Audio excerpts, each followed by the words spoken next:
woman still has her eyes fixed on the photograph in her hands. In the background, the radio plays.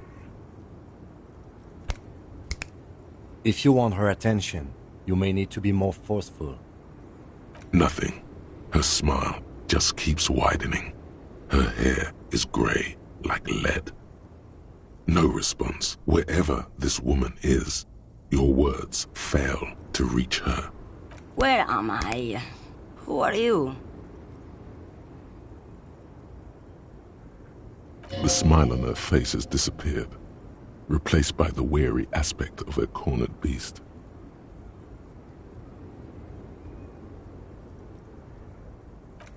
Never mind. I remember now. I'm still stuck in that traffic jam in the 50s.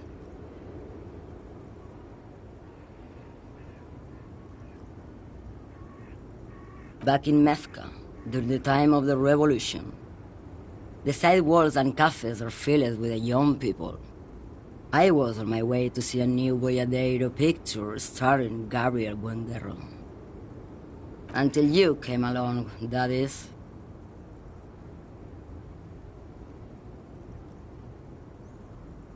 This is Gabriel Buenguerro.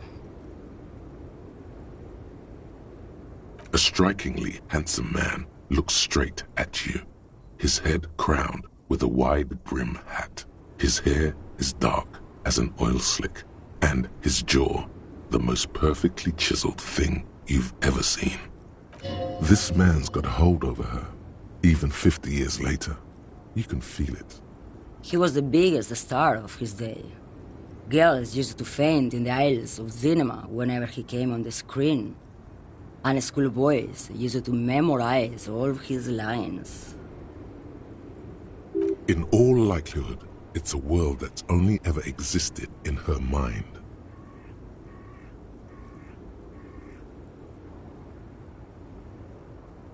Someone was.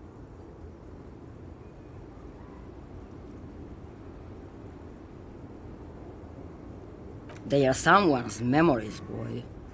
What difference does it make if it's me or not? They're beautiful. That is all that matters. Beautiful and true. And they will win. They're coming for this, you know? All of this. She seems to derive some bitter pleasure from this strange thought, as if the past will one day wipe the present away, like a tidal wave approaching.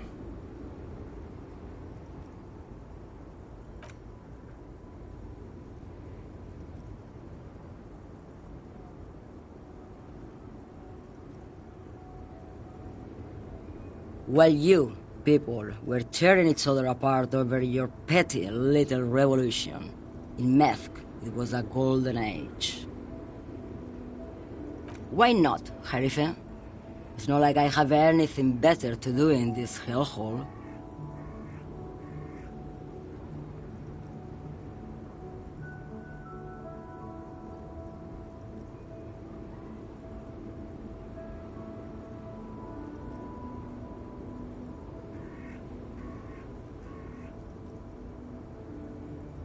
She's just a distracted old woman. We should maybe let her get back to her things. Come on, he thinks. She's not the lady driver. You hear that, Lowman?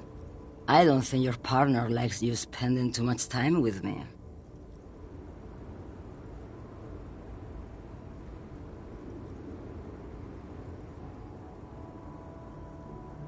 Oh, don't worry about me.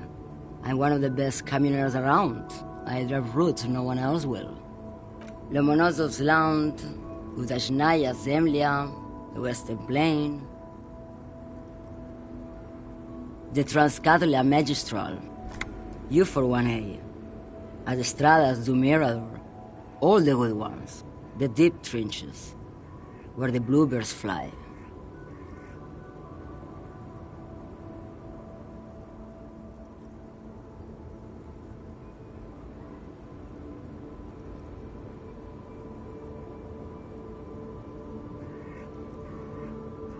Irmao, I already am dust.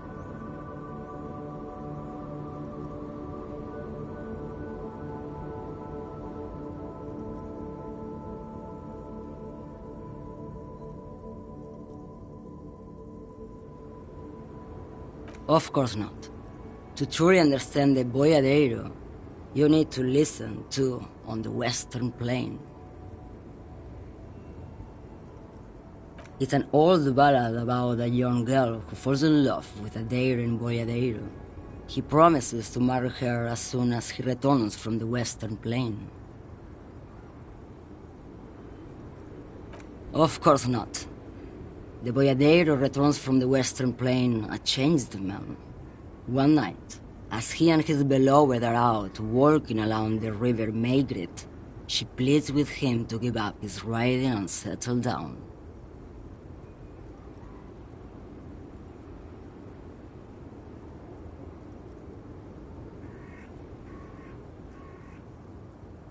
So the Boyadero strangles his beloved and throws her body in the Maigret. Then he rides off, because the Western Plain is calling to him.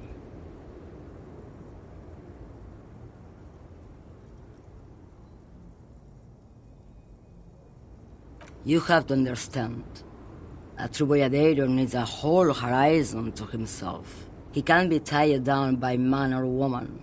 His beloved was selfish. She didn't know what it meant to love a Boyadero. What if to truly love a Boyadero is to float lifeless downstream?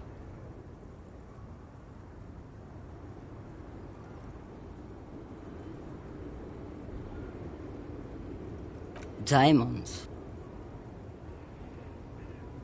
Of course not. But wouldn't it be marvelous if I was? Whatever stupid things they put in the lorry, I imagine.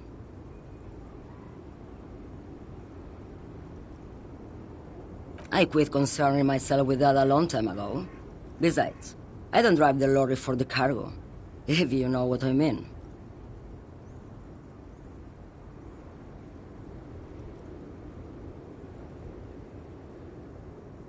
Of course you don't.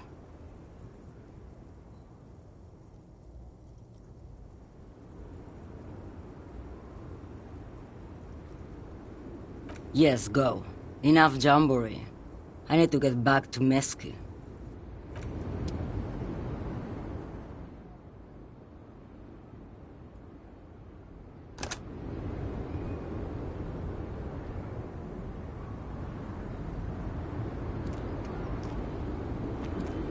The woman is still hunched over the railing, her head swaying to the music, her eyes looking at nothing in particular.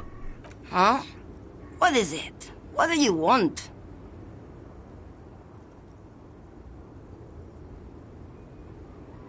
What do I need drugs for, Lowman?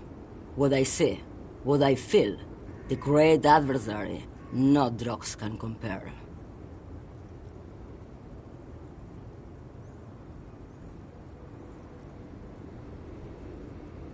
Yes, there is a protagonista and an adversario. I am on the side of the adversary. There's no coming back from that hole. Those epithets are familiar somehow. The great adversary, the great unrest.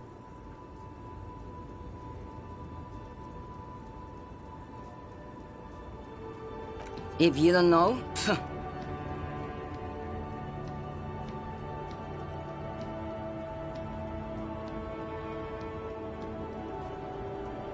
why would I want to do that?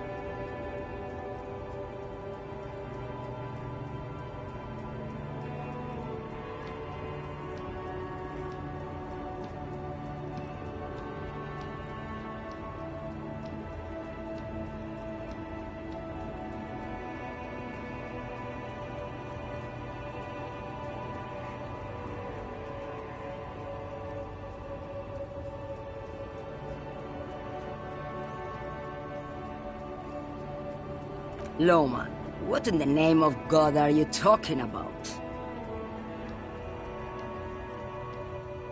Maybe. Probably not. Makes no difference to me either way.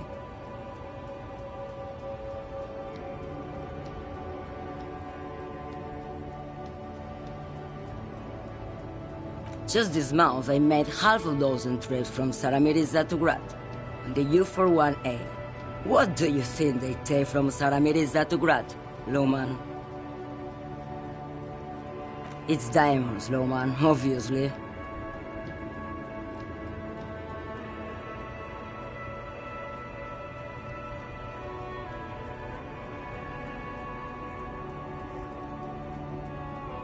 Easy. He's the skinny man who thinks he's a poet. Never trust a poet. Also, he's the only one I can see from here. That's correct. There is no visibility of any of the others.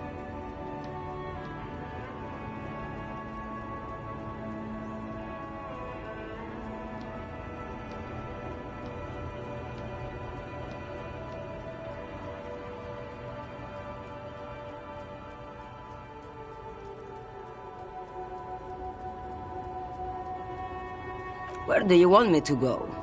This isn't so bad. I can listen to music, or the seagulls. Look at all the colors and the features of this world.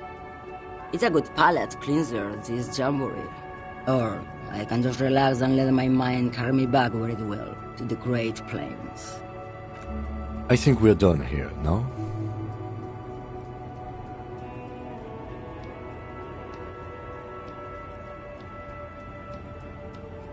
Did you just call me a lady, Herife? She clearly doesn't think she's a lady. Don't repeat it. I'm not that either, Herife. I've gone too far from it all to remember what was between my legs. It doesn't work like that on the long haul.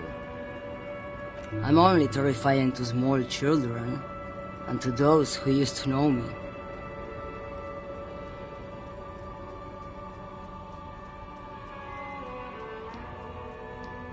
Because they can no longer recognize the person I once was. The big ones, the trucks. There's no women and men there, it's all just...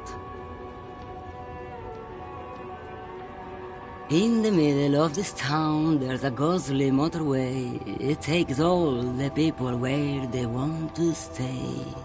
In the background, a quiet song seeps from her cabin into the air. You don't hear any vocals. How should I know? Do I look like I spend a lot of time with the other communers sniffing around when I have my movies to go to? Oh, Sim. Something in her is pulling towards some unknown rest state. She twitches, like a sleep kick.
Scab?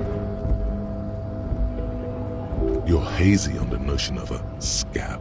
Smells like politics, though. Maybe it's got something to do with the flask he reaches for from time to time.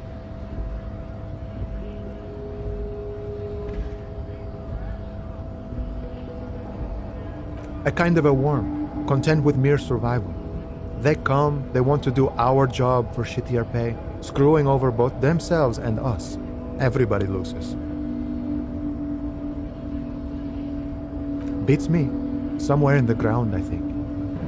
Gotta be bloody stupid or freaking evil to scab. Or I guess, scared maybe. But scared of what? Of who? Personally, I'd rather beg than scab. If the gentleman shouting on the street came begging, maybe they'd have gotten something.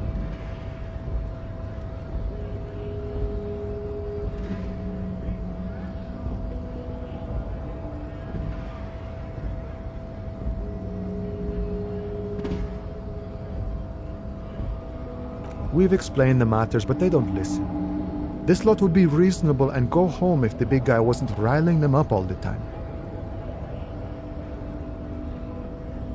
I was just messing with you. No one's ever seen a cop scab.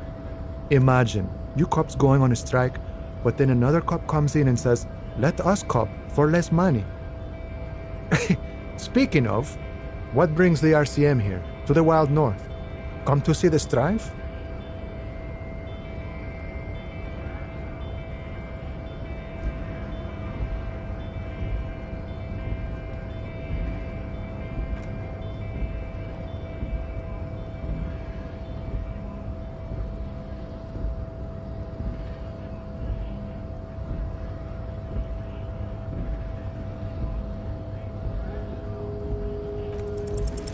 The coin narrowly slips by your outstretched fingers and falls to the ground.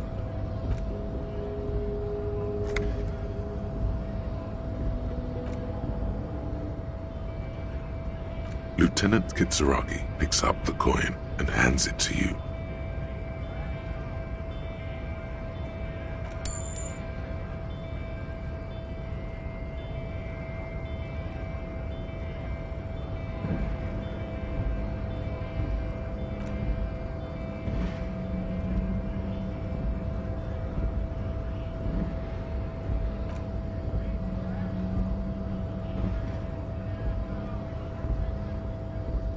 Beneath the jolliness, he suddenly seems doubtful.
He's a chatty guy.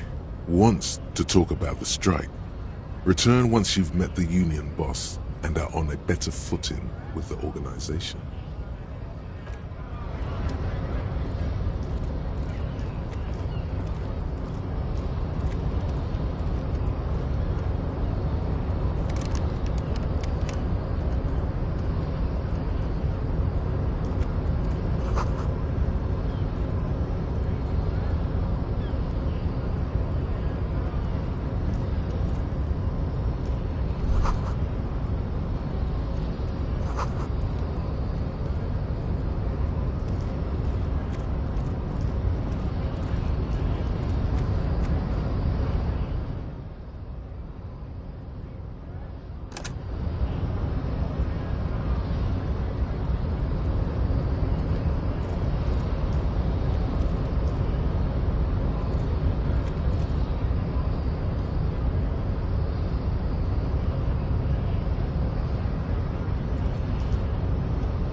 Your buddy betrays your degeneracy. Yeah, Measurehead. His body totally betrays his degeneracy. Don't say anything. Size him up first. Are you admiring my morphophysiology? It must be frightening to stand in the shadow of this racial pinnacle. Be calm, Am Sandwich. You are not in danger, because you are not a threat to me.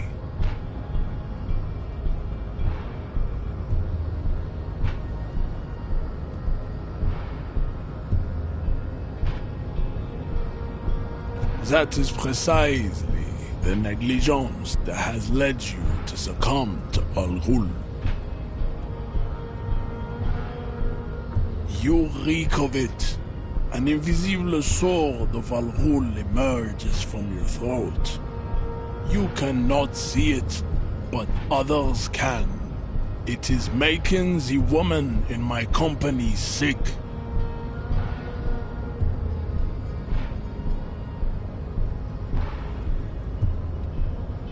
It's not good.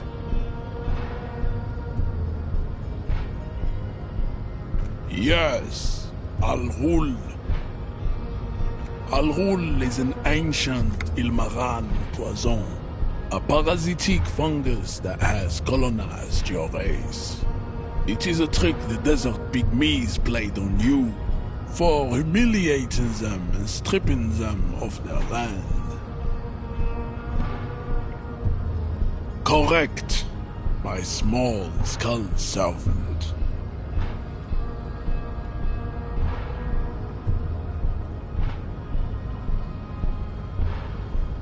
No, you don't. You need to get another drink. Occidental Haplogroup B4 is done giving orders around here. The influence of the Am Sandwich race is waning. Show him the ham still got it. Does this remind you of someone? The guy down there?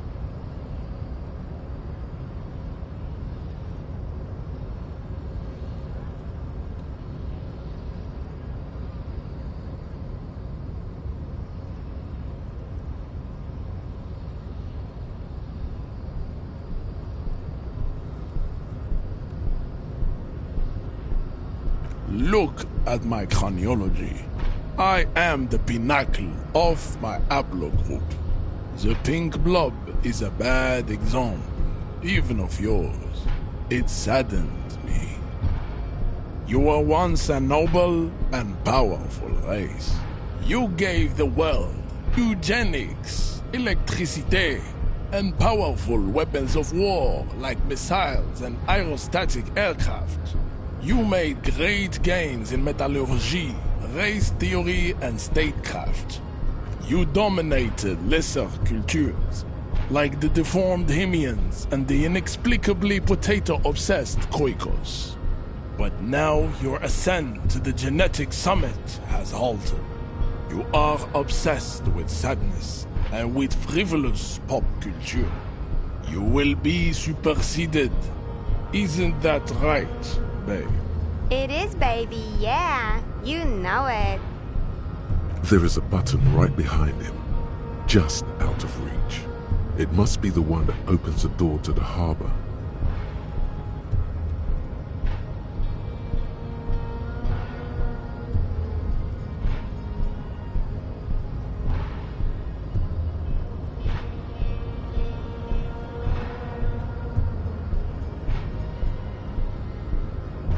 Enough with this begging.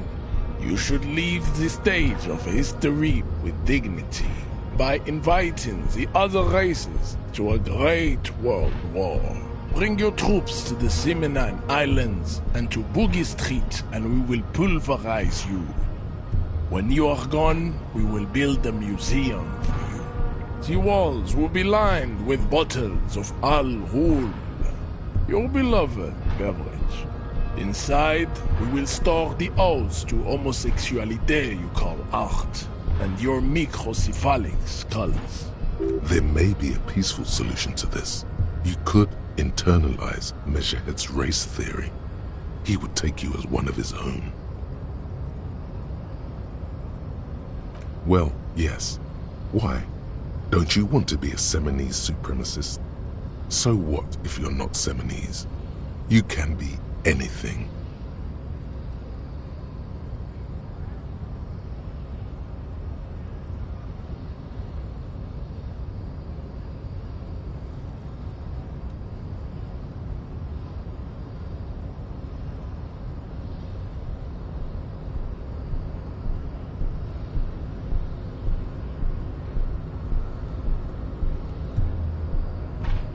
Racists are generally not very good examples of their race. I am not like them. I am craniometric perfection. I have taken the trouble to permanently draw a phrenologic grid on my skull and features. This should dispel any doubt.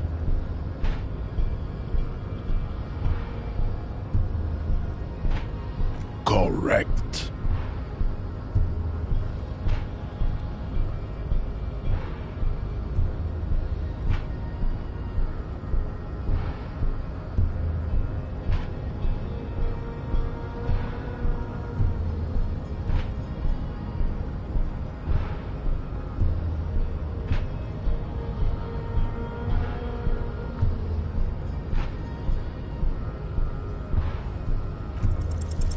Go ahead.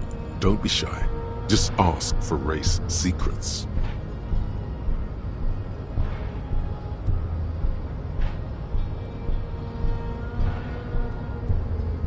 That's understandable. Jean-Luc Measurehead is a sage and an intellectual giant of race theory. Who are you, handmaiden of Al Ghul? Don't be vulgar. White or not has got little to do with this. The race enigma runs much deeper than that. There must be some friction there. He's keeping it well hidden, however.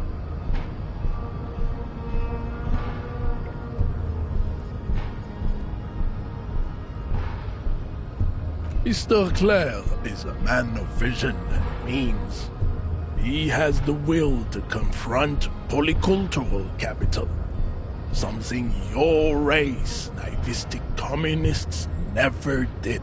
Also, to serve is noble. It takes discipline. Your petulant individualism has only contributed to your race failure. It is lax and moronic.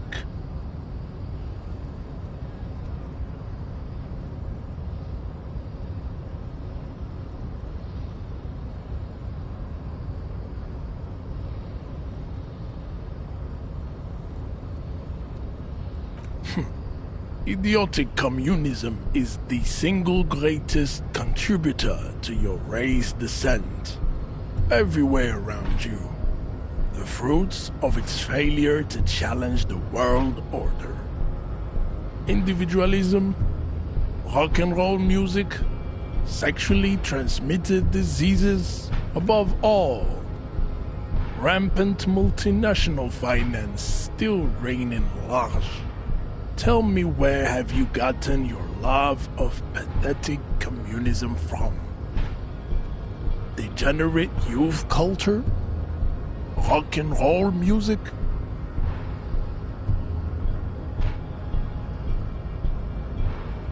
Offshoots of the Seminese people invented disco while having sex under the influence of cocaine. It is a shame upon my race. But what is done is done. I am not surprised you enjoy it so much. This has happened to many of the side products of the inevitable cultural victory of the Seminese race.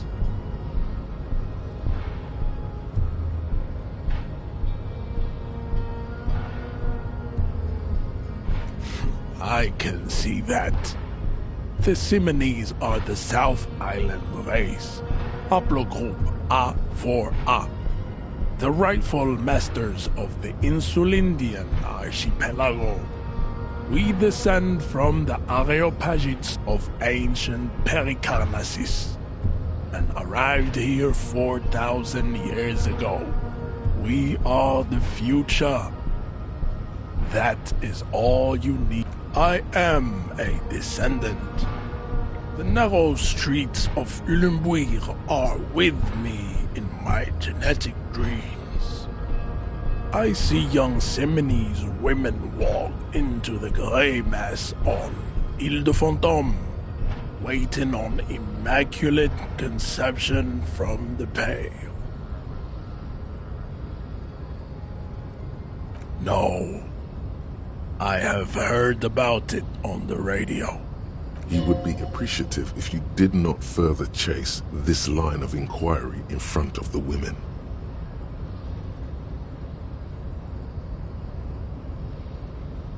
Yes. This could have made him more open to discussing the race enigma with you.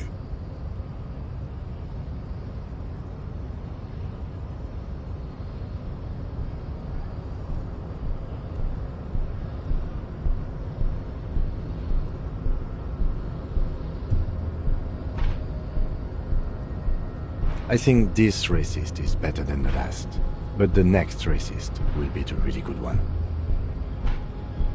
That will be the...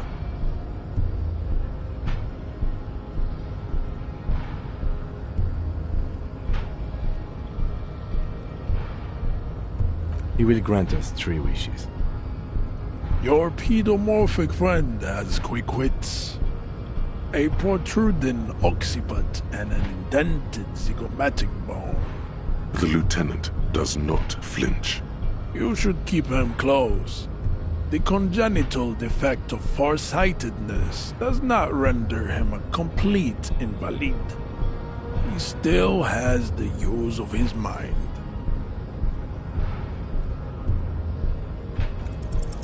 Ask what kind of races there are first. Classification is core to this stuff.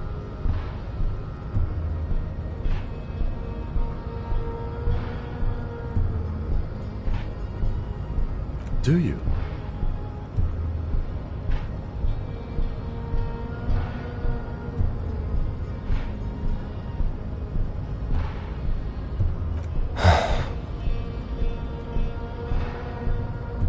You are obviously a liberal, Sayolite.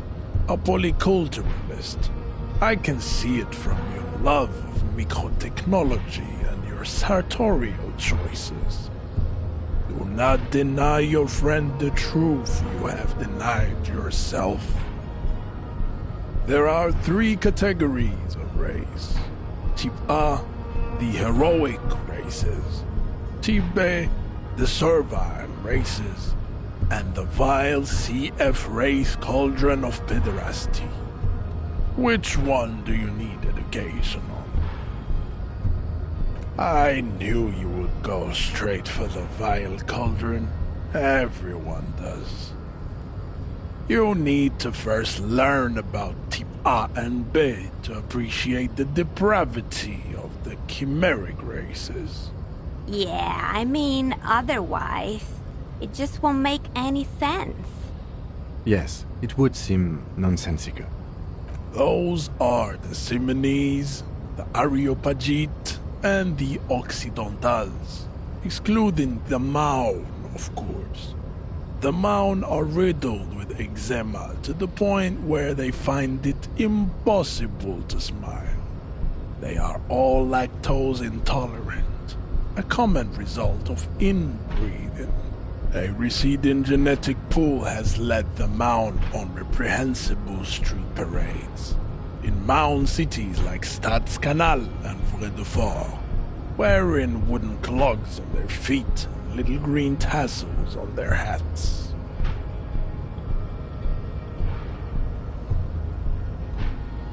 The Vespertines and Messenians of Vesper and Messina, the ancient Meteorans of Meteo by the golden Pisantic Sea, the Suren of Sur-la-Clé, and even the North Königsteiners, all have Type A race propensities.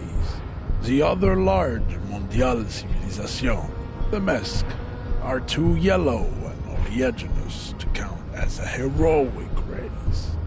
True, They are violent and expansionist, but they have a glandular problem. Overproduction of sebum. Sebum is leaking into their brains, making them listen to El Mariachi music and eat toxic minced meat-based food, which in turn only, as proven by the Maun and the Mesk, Occidental Type A is in retrograde. The Semenese and the Areopagite are on the ascent.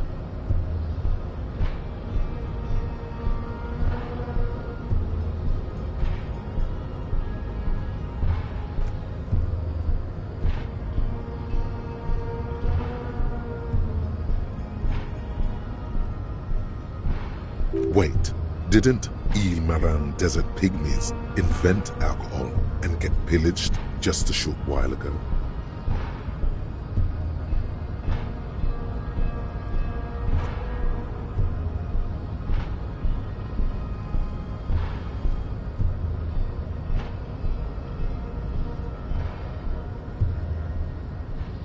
Jean, baby, you're on fire.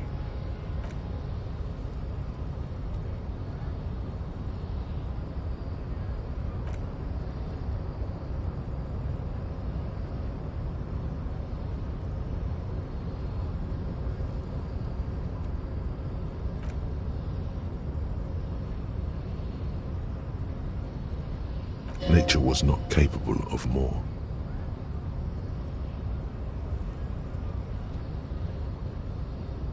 Type B are the unheroic races, amorphous non-competitors of the great race.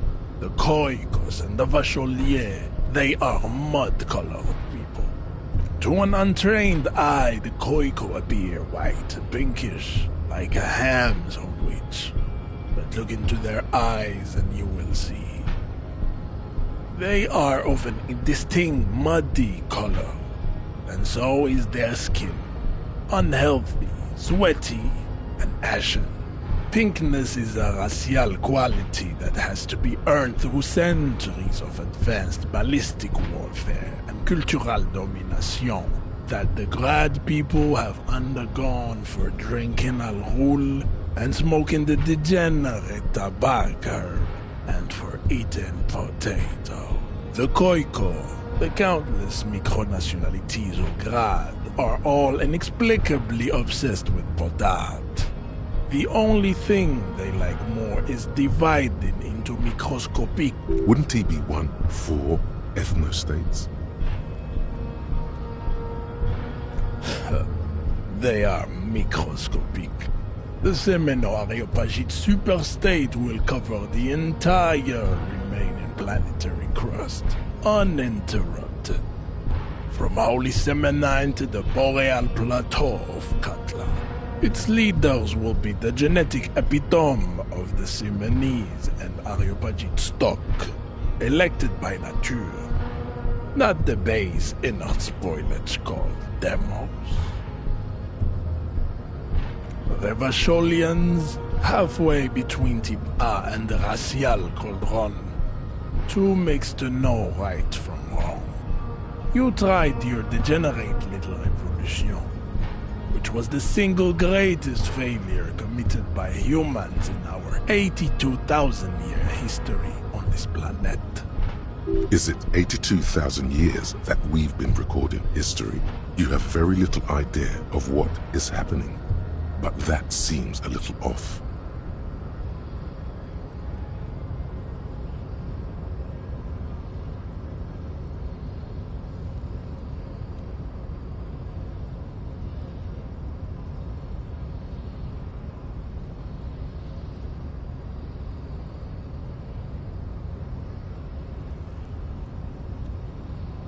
The revolution came to Ravachol from Grad, in Zaraz-ridden potato carts. It is literally an illness, a prion disease that leaves the parietal and frontal lobe ridden with holes. A soft, sponge-like mass of dementia, hallucination, and paranoia. The revolution is fatal familial insomnia. a hereditary pris en condition passed from the Khoikhoi to the Occidentals. But not sexually. Probably through trade routes and potate acid, the prime component of the potato plant. Enough of Tibet mediocrity. Tips CF are a museum of failed chimeric experiments and tragic maladaptations. They are tortured creatures waiting to be put to sleep. Your morbid interest in them worries me. Lesser races like the mosquito, a grotesque mixture of a masked woman and a Semenese man. Only possible if the mother is masked and the father Semenese. The other way around, they fail to produce offspring. The mosquito is born sterile, like a donkey. All they have left is to ride customized motor carriages with hydraulic suspension, listening to aggressive El Mariachi music to vent their impotent despair. Then there is the Seminokoiki Chimera. Are you sure you wish to know of the Seminokoiki Chimera? It is not an aesthetic site. That is understandable. Were there more fortunate tips you needed to be educated about? You understand nothing. To solve the great race enigma, you have to first ask yourself, what is the race enigma? You have not even worded the mystery, let alone solved it.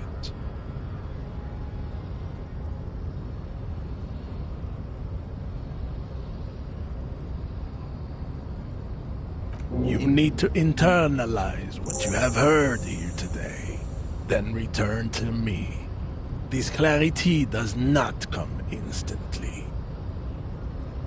I cannot possibly imagine what else we have to discuss, Tibere Basholian.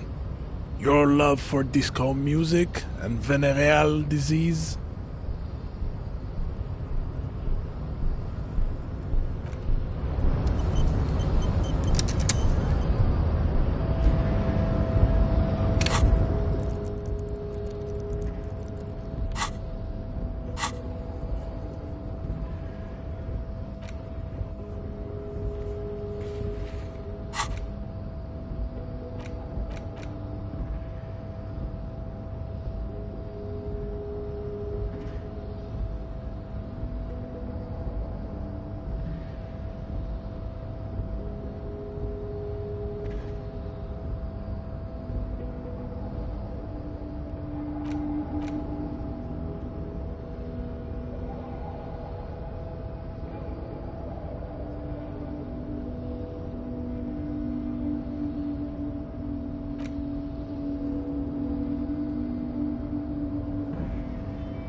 Hola, Wandering Man.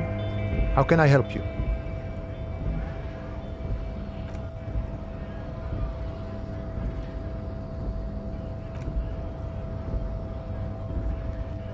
Should we?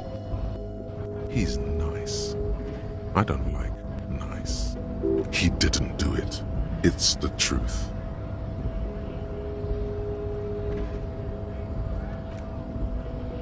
He's a chatty guy.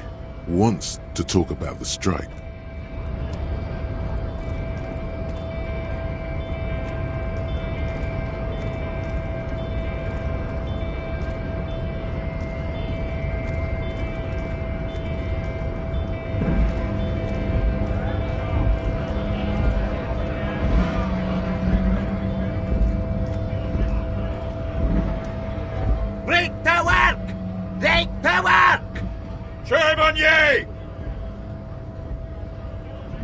Not before you get in there and get your ass whooped. Learn by failure, I always say. He might have some advice, but you got to at least try to fight Measurehead first. Return if you fail. Have fun. Union shites are on full strike. Then they think they're gonna let you through the gates. You trying to meet their fat boss?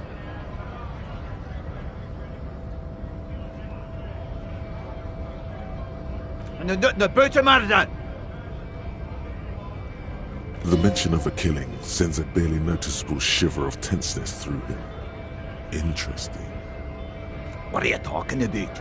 I'm no tense. Yes, he's tense. Right to work! It's shameful. Cops doing nothing. Shit rang back up. Open the gates for us. Blockading gainful employment for workers is a crime. We are not picking a side in this just yet, sir. Pity. Let us work!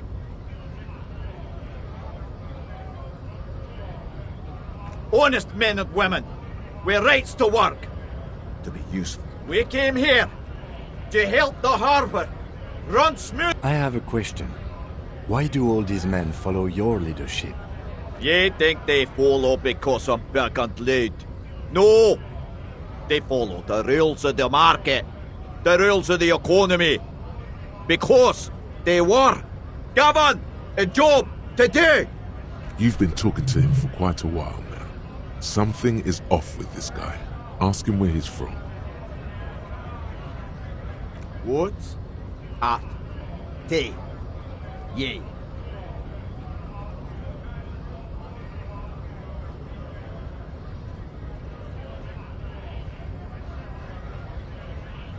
No! Then I think we've met before. I came to help out the people. We're all workers, eh? Workers stuck together. Came from the eminent domain in Jamrock. Backgrounds in odd jobs. Heavy lifting, cargo hauling. Bouncer work. I know the drill.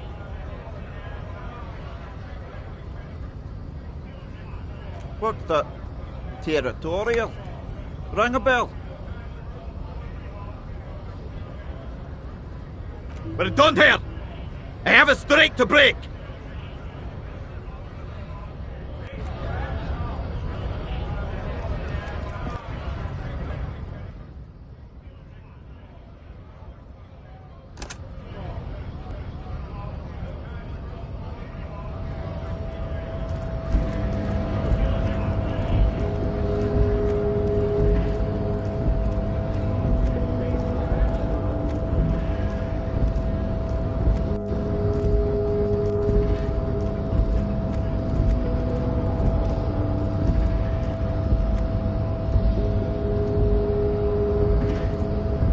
The unpromising race pupil returns.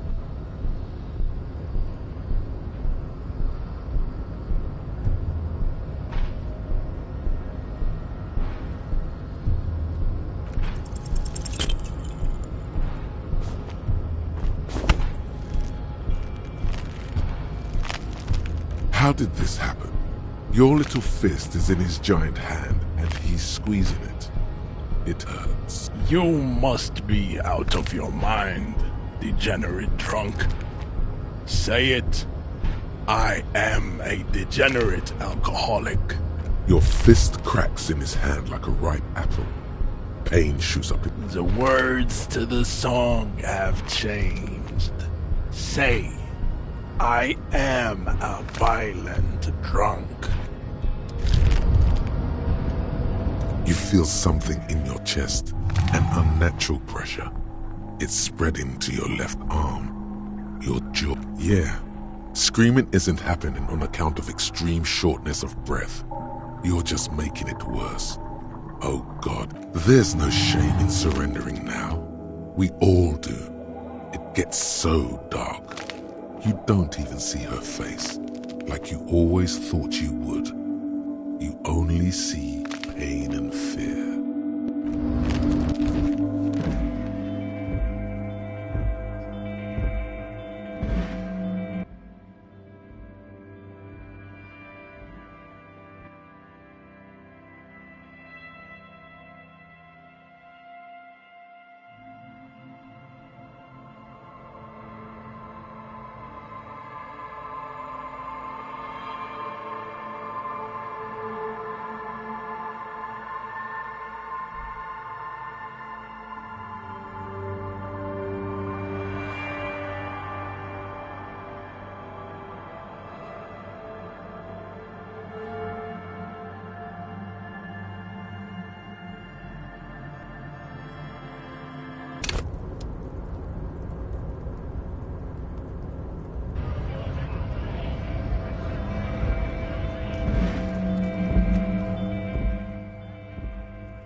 Looking for something?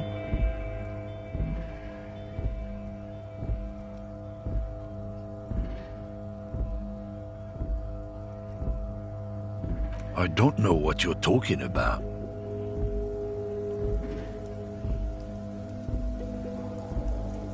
Listen up, fuckwits. You don't scare me. You cops don't run Revachol West. You don't run Martinez. You don't run anything.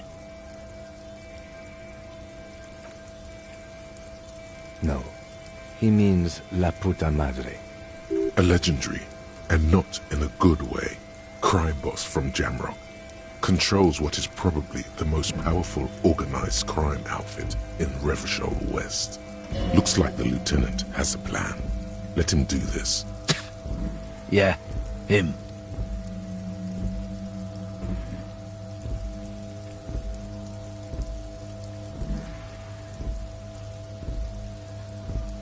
Then I presume you are familiar with his peonies. Yeah, they're his little bitches. He's got them all over the unions. Not just the unions. He has peonies everywhere. Some say he even has them in the RCM. Dirty fucking peonies who'd do anything for him. Multi-ethnic drug addicts. You're not peonies. You wouldn't be investigating a drug thing if you were. No, of course not. We are not peonies. But if we were, and one of Madre's drivers were to be stealing from him, then it's a good peony's job to find out who that is. It's not a hard job. It won't take a long time. It won't make Padre Madre angry. But a stupid fucking racist is standing in the way, protecting this fucking thief. I'm not scared of you or the mob. I'm under the protection of the Lorryman and Carter's Guild. You've seen the corpse in the yard, yes? You took a peek. I know you did. Does it look like his friends protected him? Nah, you wouldn't just leave him out there if you... The lieutenant turns and gives you a barely perceptible nod. I've softened him up as best I could. Now it's on you to finish the job.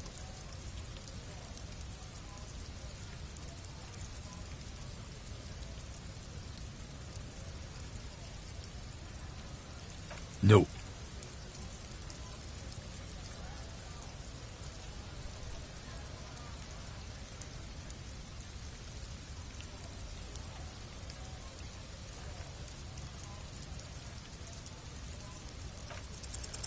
Men like this only respect two things: strength and fear.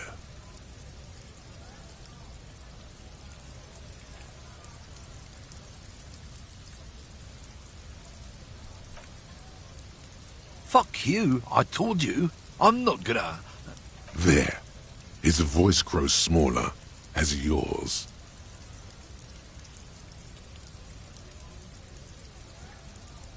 Fucking homo cop. Look, fuck you, man. It's some lorry down there. Green banged up thing. I don't fucking know who she is. When did she go away? I don't know. I don't even know her name. She just rolls with the fleet and acts like a big shot. Some dyke, probably. I haven't even seen her for days. Now it's not a big deal for him anymore. This is how he saves face. Past the monument. Down there. The Green Temple. Now leave me the fuck alone. A small temple by the monument. Green. Let's get into that lorry. Looks like he got his adrenaline up, too.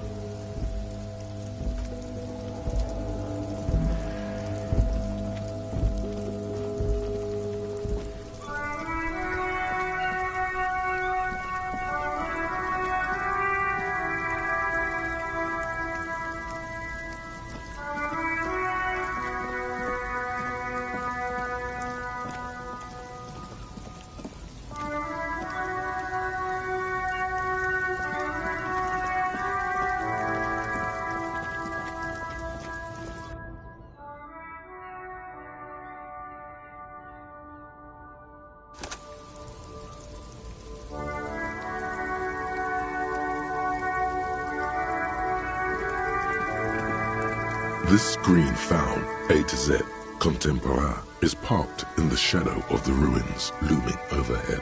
It's seen better day. This must be the one he told us about, unless he was lying. The door is locked. The handle looks shiny, like it's recently replaced. The glass on the side windows is tinted and covered with dust. You can barely make out the shape of the seat and two steering levers. It feels like you're peeking into someone's home residence. Inside it's private, cozy, warm, dusty too. Use the pry bar to smash the window. Open it from the inside. This has been hard enough. No need to make it any harder. Pry bar in hand, you take a hard swing at the window. A loud thunk rings out and the pry bar bounces back, leaving a tiny spider web on the glass. Another futile thunk sounds in the brisk coastal air. This has been hard enough. No need to make it any harder.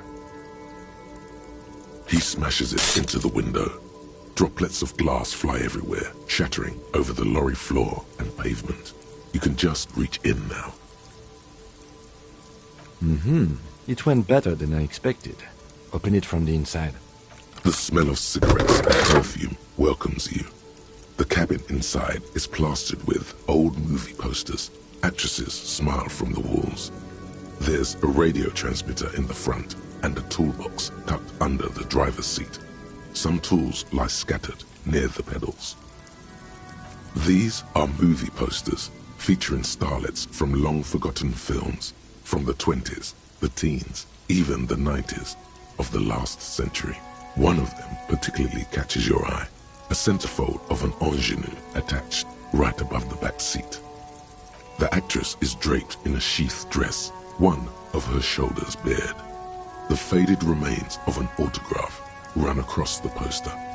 She's looking past the camera. A feeling of tenderness washes over you. A longing even, perhaps, and gentle tragedy.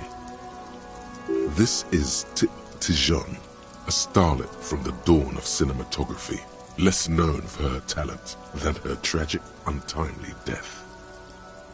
She wasted away in a drug den called Door to the River, not far from here, on Boogie Street, a mixture of cocaine and morphine. She was afraid of the world, and the camera, too.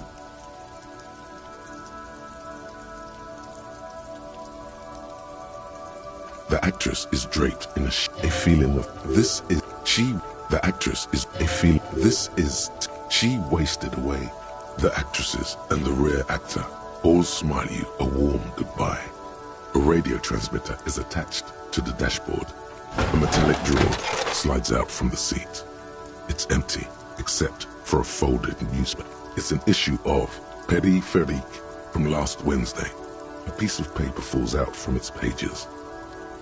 It looks like an article ripped out from a radio enthusiast magazine. Complex mathematical equations explain the basics of something called the Ulan frequency system. The Ulan frequency system? I've never heard of that before. I know of FM, AM, UKV, but...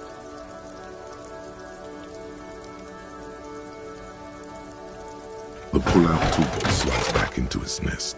The rest looks like the frequency dial is absent. It requires a key to work, but the key has been removed, likely by the missing lady driver. Strange. There are so many radio stations saved here. Must be over 100 at least. For contacting an entire fleet of lorrymen, for example. This is all shortwave, UW and UKV. Looks like we are dealing with an impressive organizational tool. The nerve center of a huge operation, with quite a range too. Doesn't look like it. It's completely inoperable without a dial key. The smell of 1,000 cigarettes, some dead actresses, and a rusty old toolbox under the seat. You wedge yourself under the steering wheel to get a better look. Seems like the few tools lying around here, a hammer, a pair of pliers, a rusty wrench, have been casually thrown there by the disorganized driver. But one odd detail does catch your eye. A piece of sandpaper has been glued to the throttle. Sandpaper adds extra grip.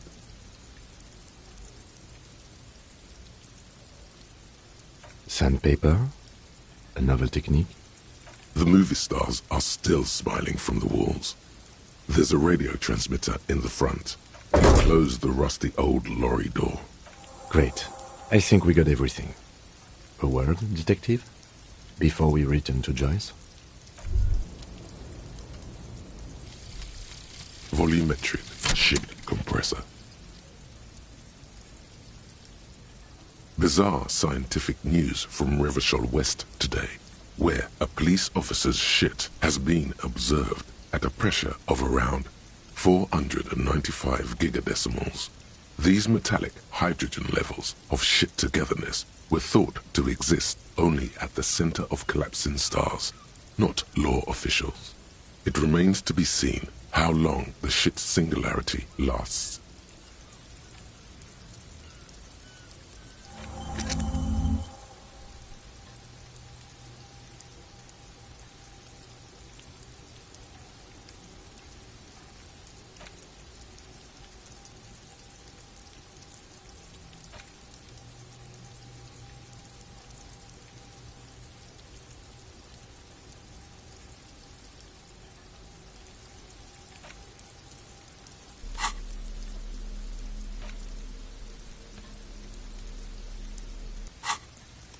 It's the ledger you found in the trash, a cabbage of papers hanging from the board, with the permeables drawer inside. It's barely held together. The acidic stench of rotting food is rubbed off on the cellulose. It now forms the base of the experience. This base surrounded by a faint air of spoiled meat. the stuff of death itself, and then sprinkled liberally with the citrus zest of toilet cleaner.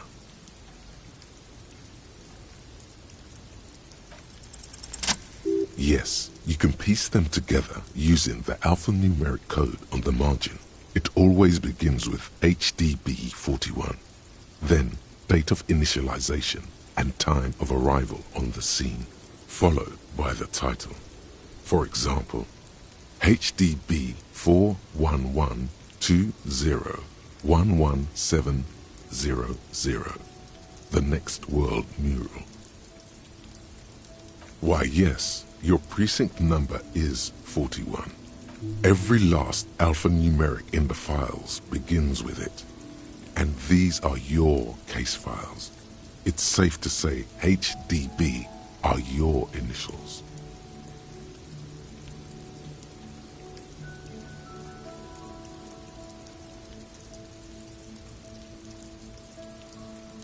I got nothing here either. Logic really isn't the best faculty to have this conversation with, but it's the one you got. So sorry. Yeah, we're staying out of this business for now. HDB is bad news from yesteryear. It's shit, honcho. It takes about half an hour to piece one together using the system you've devised. Where do you want to start? Not much has changed in the meanwhile. A bunch of sodden papers.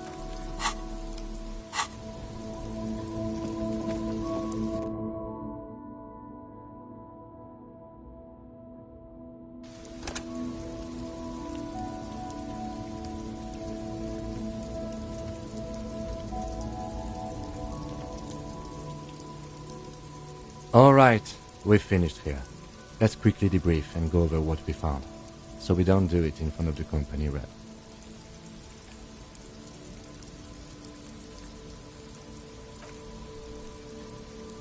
Honestly, I'm quite worried by what we've seen so far.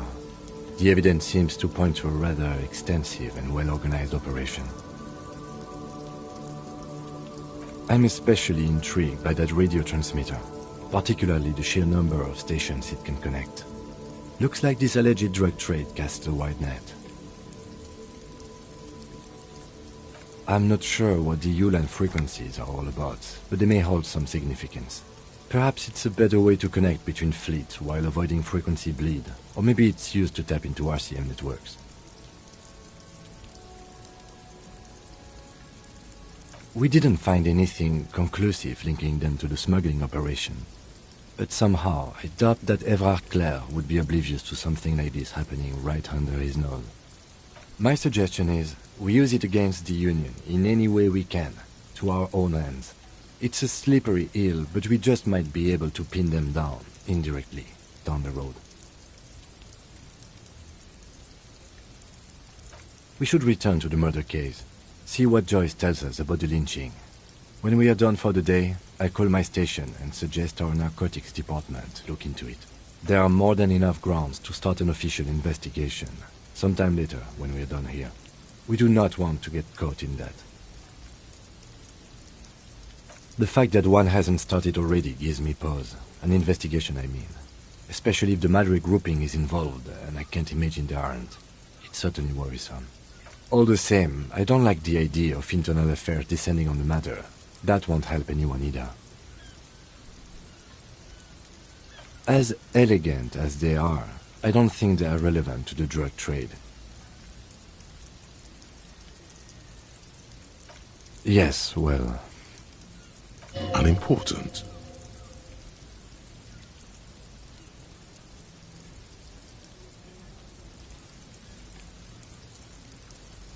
As elegant as...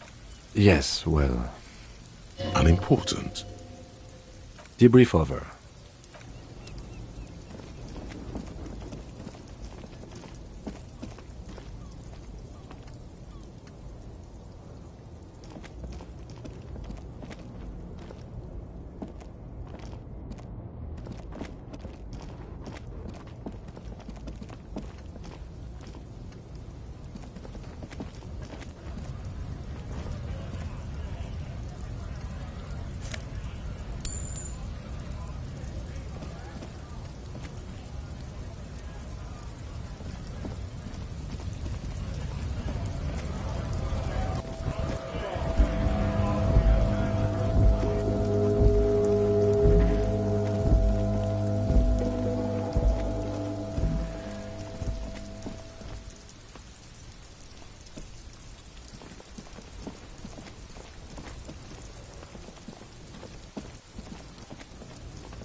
I saw you poking around in Lady Driver's lorry. She in trouble?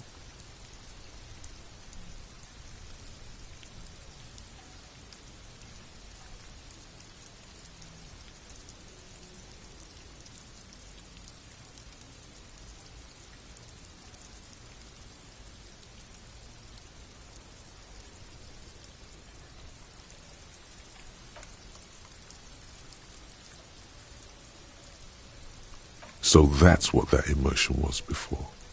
It was wishful thinking. What else do you know about her?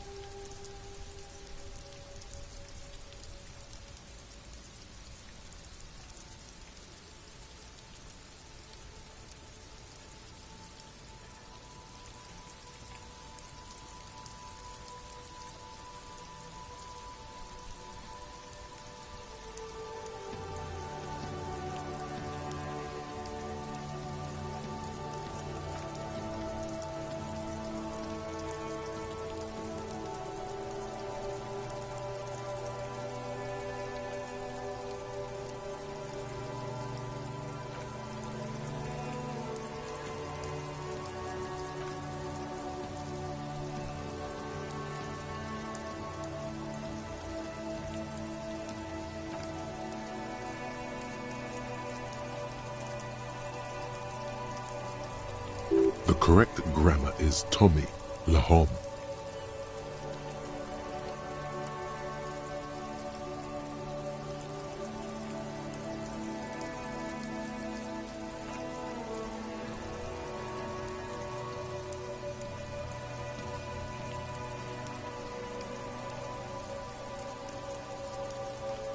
It's more him. The man taps his fingers rhythmically against his arm.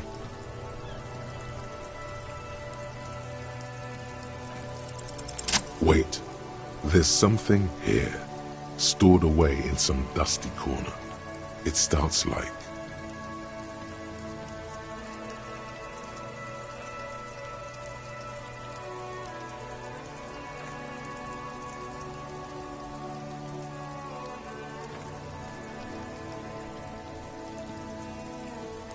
Did you?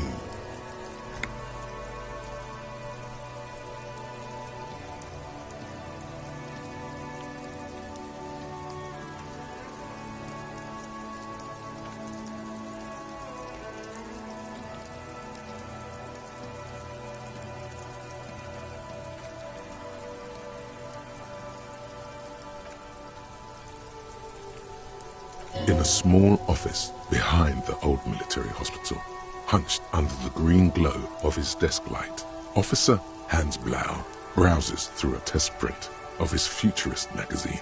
It's called The Futurist. The typeface on the header is too small.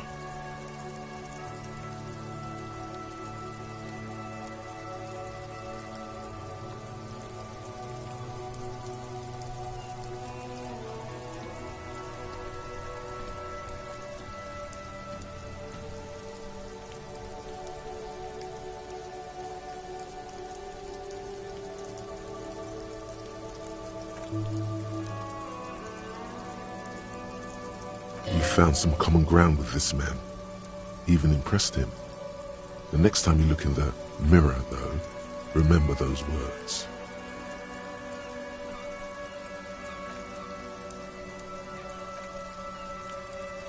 Yup, nothing wrong with that statement.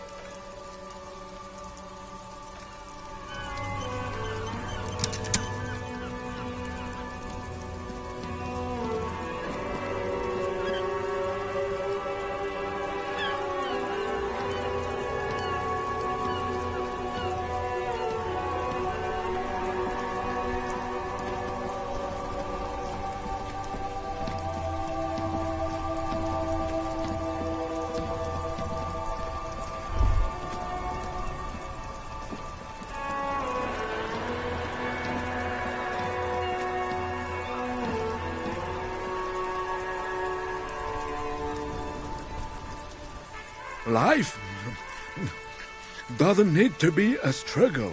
I'll be with you in a moment, officer. Let me just finish my...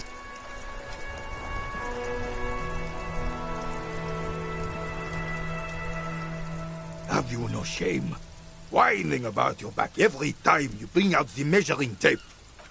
René, you're a man with a fork in a world of soup. Please, let's just try to enjoy the game, all right? I'm trying to, but you keep breaking my concentration. You're old. I can see that. We're both old. Now stop grabbing your ass like it's a girl. These manly men are playing balls. This is a ball game. Grab a ball and play it. Don't ask questions. Shoot first. Ask questions never. No, you got this. There's the ball. You're the game.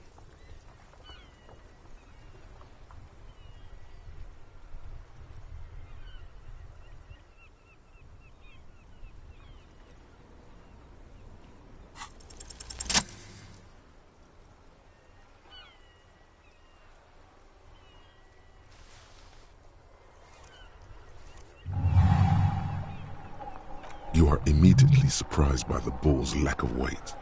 No matter, you'll make it work. The cold metal ball is surprisingly smooth against your neck.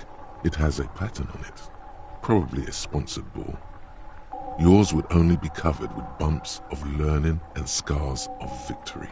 Already your muscles are adjusting to the weight, the nervous system calibrating, until you and the ball have merged into a single entity.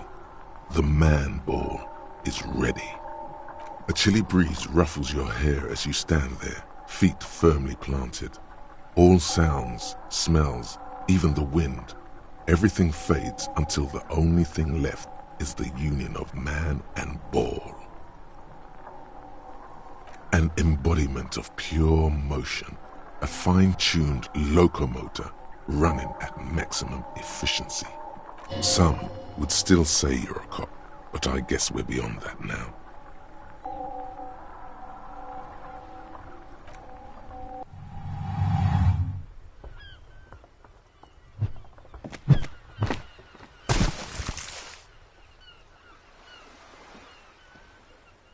Merde! Bordel de merde! A whorehouse of shit? What the hell is your problem?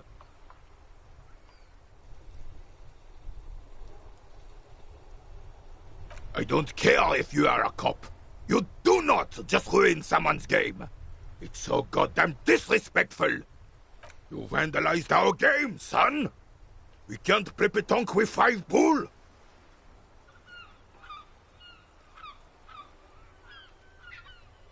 Yes, pétanque. You ruined our pétanque game. We want our bull back. Take it easy, René. This is just a misunderstanding, isn't it, officer? No harm done. Of course there's harm done, you orange slug. You owe us a goddamn bull. You are an officer of the law, with way more important things to worry about than bowls. Don't take this crap. A fine example you are setting here today, officer. I will remember this, and Gaston will too. It's okay, officer. Forgotten completely. It was my bull, and I have a spare. Everything is good, and we're ready to assist any way we can. The lieutenant says nothing, but his face is rigid. It seems he does not approve of your athletic displays. It's your refusal to take responsibility I don't like. Just talk. It'll smooth things over. Old people like attention. Ah, yes. King Philip III on his steed. A reminder of what Revachol once was. Oh, absolutely. At the mercy of a cocaine-snorting tyrant who emptied the treasury so he could sleep on a bed of gold. A superpower, feared and respected. A testament to what this country can be under the leadership of a true king. Someone who knows how to rule. Oh, old Philip was a big fan of the purple nose candy the nobility loved so much. A cocaine connoisseur of sorts. His egocentricity is borderline legendary. You can't even take responsibility for yourself. How could you fathom the responsibility weighing on the shoulders of a ruler? That's why the Philippian kings use cocaine, for clarity of vision, to aid in their work.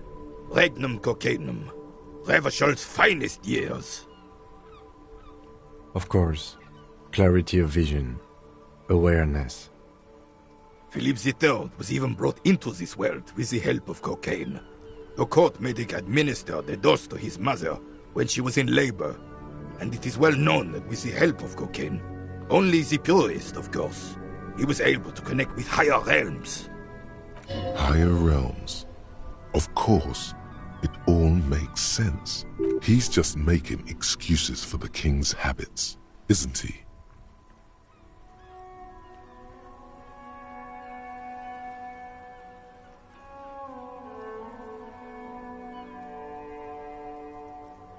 From what I've seen of the officers of the RCM... But I don't want to get into a debate about drug policies. Decisively, without fear of offending the sensibilities of the frail and weak-minded among his subjects. This is something the insurgents never understood.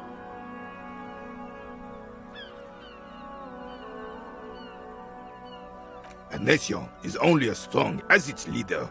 That's why it was such madness to try to... Don't get started on that again. What happened, happened. No one and nothing can change this man's mind. He is as rigid as they come, still in that antique uniform. It's a symbol for him. Right.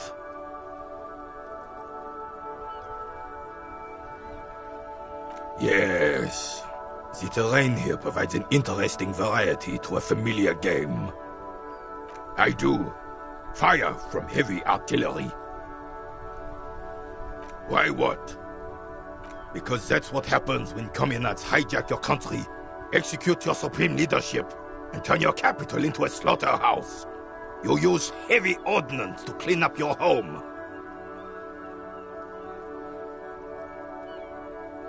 Sadly, no. It was the foreigners who brought them to their knees. We fought valiantly. Too valiantly. So valiantly we got licked. Should have fought dirty, like they did with their suicide sex cult propaganda and mad anarchist women strapped to shrapnel bombs. We didn't though, and we lacked caliber. God bless him, but the suzerain's cannons simply weren't big enough.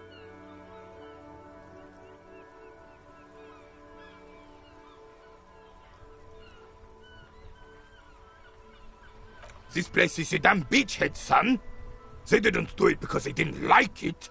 They had to soften the commies up first.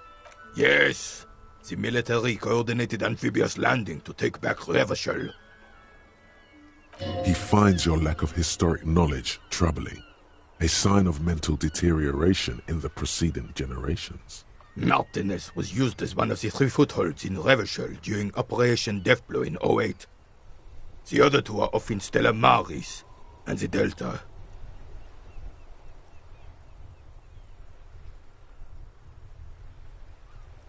This here is Blood Ground, where Coalition boots first made landfall and cleaned those rabid dogs out.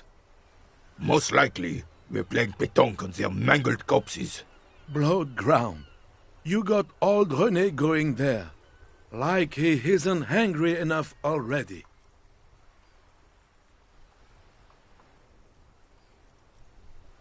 Damn right, son. They laid the fire of hell on the city before they stormed it. And it worked, too. The rest of the city got cleaned up, but Martinez they keep as a monument.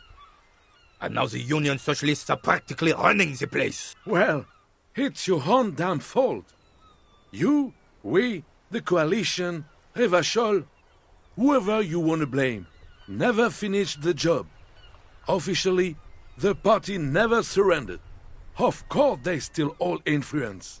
You don't even begin to truly understand the players on the table, let alone the specific circumstances surrounding the... What do you think? Thinking men have opinions on these things. Present one.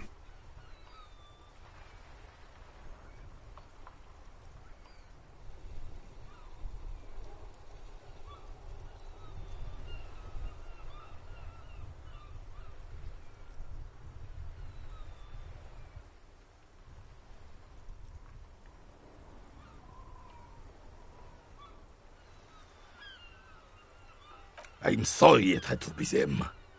After 8 years of fighting those hyenas, boiling cats for food and drinking piss in the mountains, I would have preferred if the Right Honorable King Guillaume returned to Revachol, or even if that damn clan Fricelle had risen from the grave and led us. Sadly, that was not the case. This royal failure weighs heavily on him. Instead, all that is just, holy, and beautiful in the world was wiped away, and now it's neon signs with toothpaste ads everywhere. Foreign influence peddling garbage and stupid music on the radio. This is just what the commies wanted. This was their plan all along. This is what they wanted to replace the role of the suzerain with. A true king in both blood and mind led Revachol before Fricelle. He would have been better, but the damn commies drove him into exile. The suzerain is the king! Has everyone forgotten already? They've forgotten already. Soon, they will forget everything. Him too. Then he chooses anger over melancholy. It's no use talking to you. You were still in Daddy's balls when it happened. When we took our last stand against the filth and rode the cavalry straight into gunfire.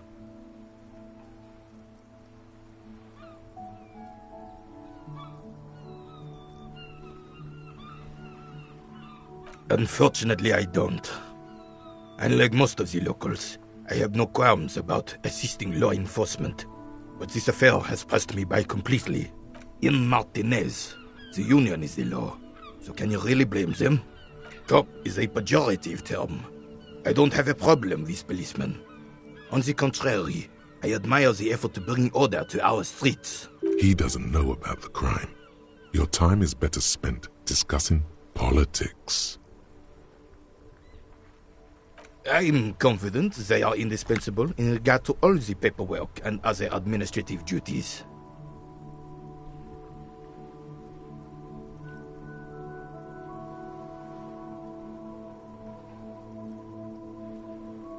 But you must agree that nature, in her infinite wisdom, has made men more fit to perform certain, more challenging tasks.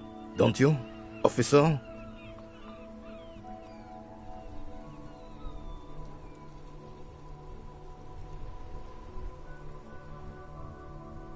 No reason to even feel bad about that. It's just the way of the animal kingdom.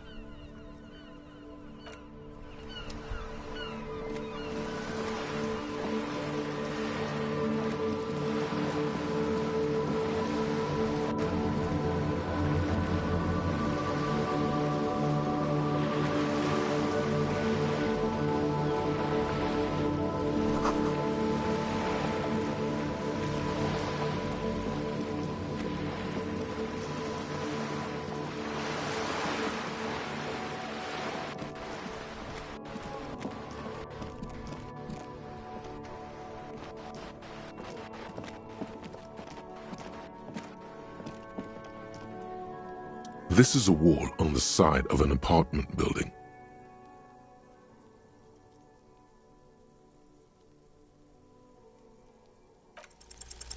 You have no clue. It's just a wall. So many walls all over Martinez, weather-worn, cracked, their paint peeling.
trying to sneak up on me?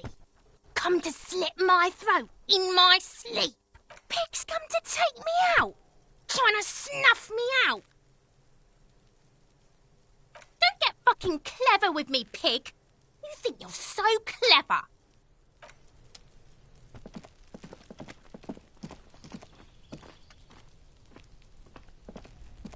You see a young man on a balcony nursing a cigarette. His eyes have been following you for a while.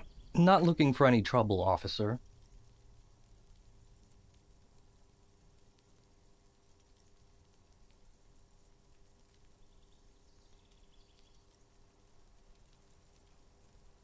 Sorry, I don't have time for this. I just want to finish my cigarette and be gone. Don't let him go. This could be your witness. The balcony has a great view of the whole thing.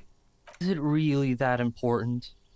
Like a nervous cat, he keeps stealing looks at the neighboring windows. All right, but make it quick. Once I finish this cigarette, I have to run.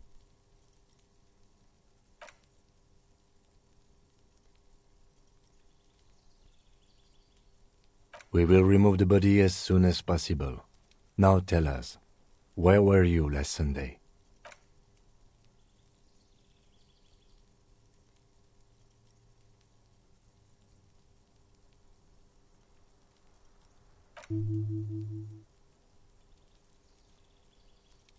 And when did you speak to this more muscular gentleman? You didn't answer the question. What were you doing last Sunday? Makes sense. Friends are nice on Sunday. You don't have to work. You can just spend time with pals, watching rugby and drinking beer. He doesn't reply, gesturing no with his cigarette. In the neighboring windows, you can see faint reflections of his silhouette, all from different angles. That's definitely not his real name.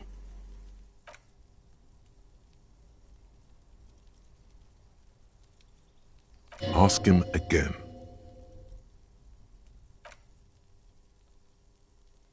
But he hasn't left yet.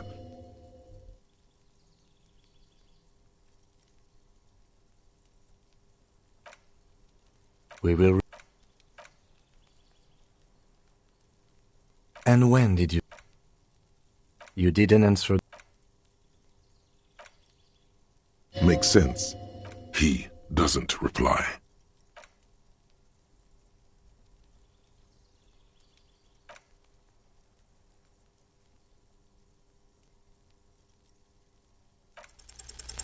This isn't the place or time for questions. Who knows who might be watching from the distance, hidden behind the curtains? For a moment, the man on the balcony seems almost vulnerable. Something moves in the depths of his feline eyes, compassion and a hint of understanding.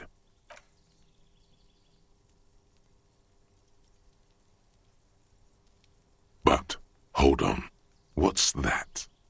For a split second, his hand lingers, as though gesturing towards a stone placed right next to the front door. It's a sign.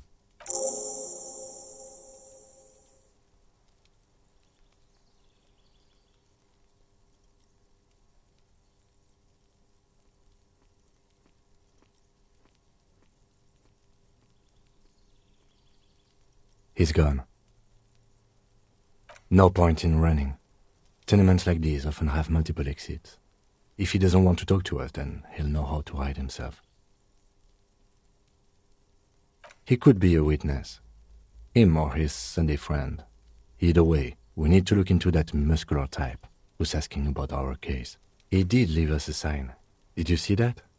He wanted to draw our attention to that stone right over there. If we find a way inside the building, we can ask around for his apartment.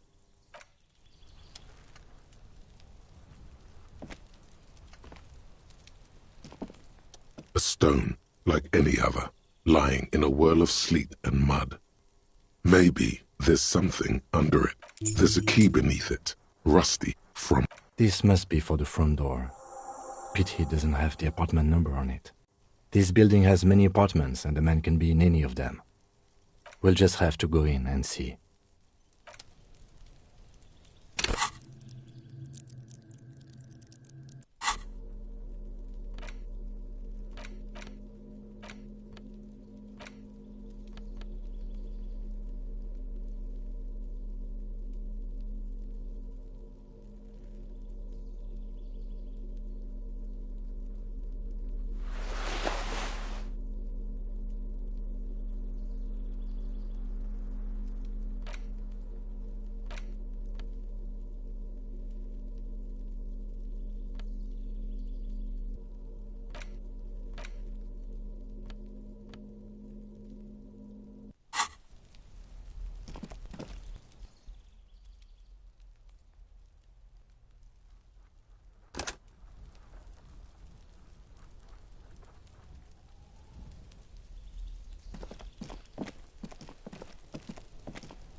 That isn't just a five-pointed star. It's an inverted white pentagram cradled in a wreath of antlers, the iconography of communism, in other words. The star and antlers was developed in the 6th decade of the last century and quickly adopted by Mazov and the communards during the revolution. Even today, half a century after, the star and antlers retains the ability to evoke hope, disappointment, and fear to symbolize the toppling of the old order. Also, some social democrats were already using it. The wreath of antlers represents a natural crown. It was about building a society that could exist in accord with the natural world, and at the same time above it, because white is the color of peace.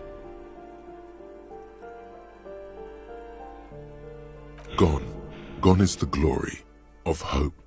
Only the scribblings of impoverished students remain in dirty hallways. You are the big communism builder now.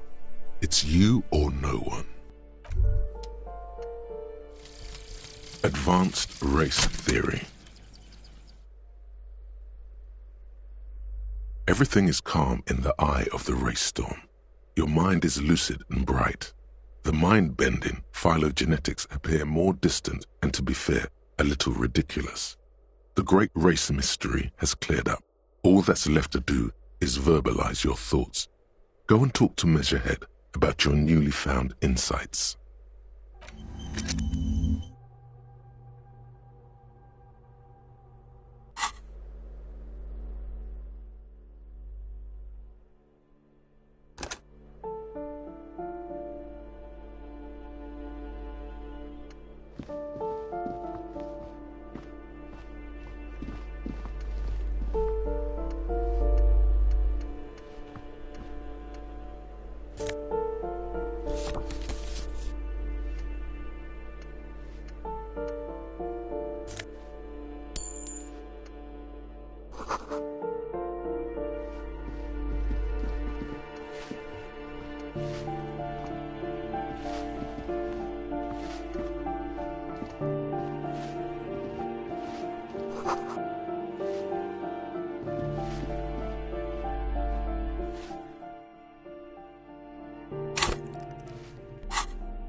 What happened here?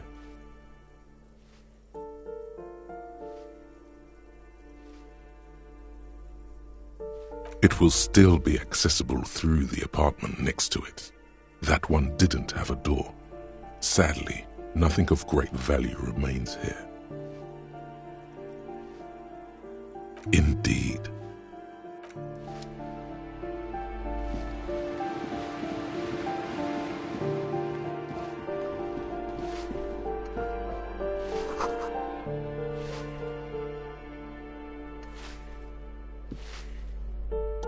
Moment. The cold never does any good for my bronchitis. I'm fine. Don't you worry about me. You're still worried. It's very worrying. Now, what you want from me, policeman? She's the cleaning lady. She knows the floor plan and the residence.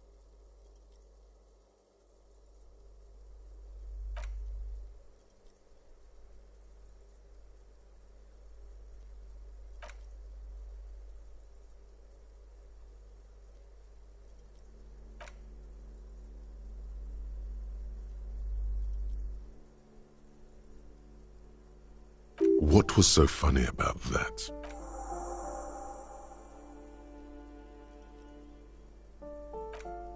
Thank you.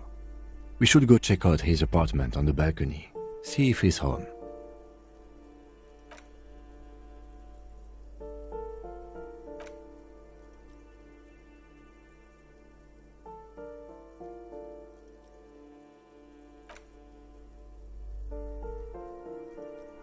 With how small these rooms are, wouldn't you want to break the wall down? She mumbles some kind of a response, then hacks something into her handkerchief.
This door is made of metal and appears to be reinforced. Someone here really values their security. Number 28. This is where the cleaning lady said the smoker on the balcony lives. Let's see if anyone's home. Knock on the door. No one answers. Looks like the young man we are looking for isn't home. I think our best chance to catch him is in the evening. We should return tomorrow after we have finished with our day's work. How about 9 p.m.? Sound good? The smoker on the balcony. This is why we're here, right? He might know something about the murder. So tomorrow 9 p.m.? Suddenly, he's a little worried about your memory. Don't worry. It's mostly all still here. You can remember things. You got this. Tomorrow, 9 p.m., right here. Apartment number 28. Good. Remember, tomorrow, he's probably gone for today.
The streets will flow red once more, a great torrent rushing down Rue d'Esperance. You wait and see. The streets will not flow red with anything. Who are you? I'm Cindy the fucking Skull. What else do you want to know? Date of birth, blood type, the last time I was tested for Hep C.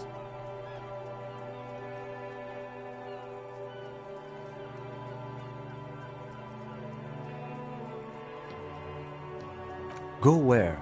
Accosting a minor?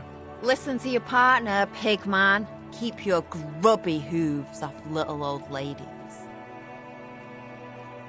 She's grown frustrated with her work and welcomes the opportunity to challenge authority in other ways.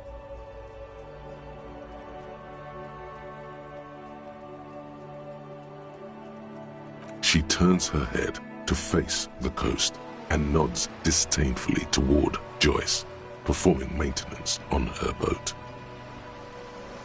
Hatred, disgust, it's difficult to tell which of the two is more present in her girlish features. That Ozon. The woman on the boat does not notice her staring. Ozon is an archipelago 2 days' travel away from Rivershore. Its moneyed residents, used to posh restaurants and upscale boutiques, rarely have reason to visit Martinez. On a first-name basis with her, are we? Piggy's moving up in the world. Pig's not half as dumb as he looks. Can't you tell? I'm painting a beautiful mural, an aereo graffitio visible from low orbit. I haven't really started it yet. I'm waiting for the right words. Have you ever tried your hand at graffitio? When faced with a blank wall, most people write unimaginative stuff, like pigs go home and Mona was here. We rarely see pigs round here, though. Just union cads. And my name's not Mona, so... She wants it to be something true and total.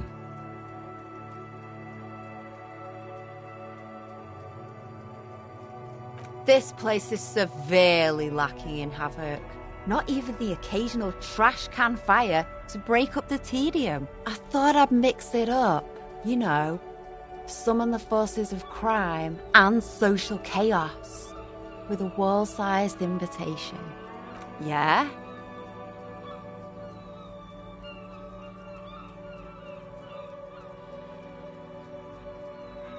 Thanks. I'm sure the inspiration will come to me now that I have an official RCM stamp of approval. She means the opposite. You've lessened her desire to deface the building. I ain't no snitch, Pigstein. Go forth and forage in someone else's shit. No shortage of squealers in these parts. Actually, there is a shortage of people who talk to us in a normal, calm, informative manner. We weren't put on this earth to make your life pleasant, fucko. Watch your back, Ungulate. You've got eyes on you.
You're back.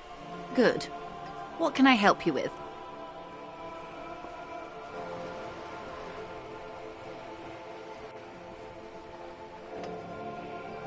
This reality.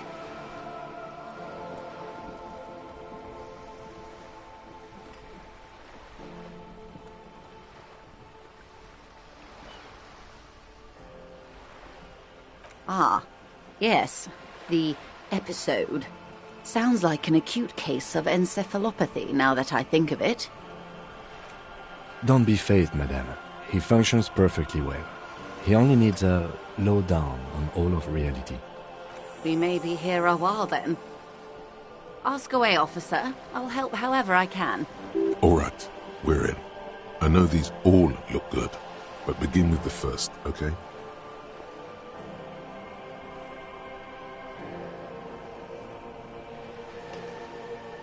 We're in Martinez, baby. A casual term of endearment popular among the 50-plus crowd. It's a disco holdover, pay it no heed. Aren't we all? She refers to your corresponding ages. Martinez is a district of Revachol. A very small district tucked away near the industrial harbour. North of the 881 and Jamrock. You would be excused for not knowing about it. Unimportant, they say. Forgotten, even. Shelled to smithereens during the Revolution. It has its charms, just not this time of year. I'm not a good ambassador. I've only been here once before, as a teenager. Not a lot has changed. There are ruins, a terminal, fishing boats, reeds, boys with boxy shoulders. A brief spike of longing in her upright body. The dots under her eyelids shake. This place used to be a province, a workers' resort before the city swallowed it and the artillery did its work. The reeds are the real star of the show here now. The further down the coast, the wilder it gets.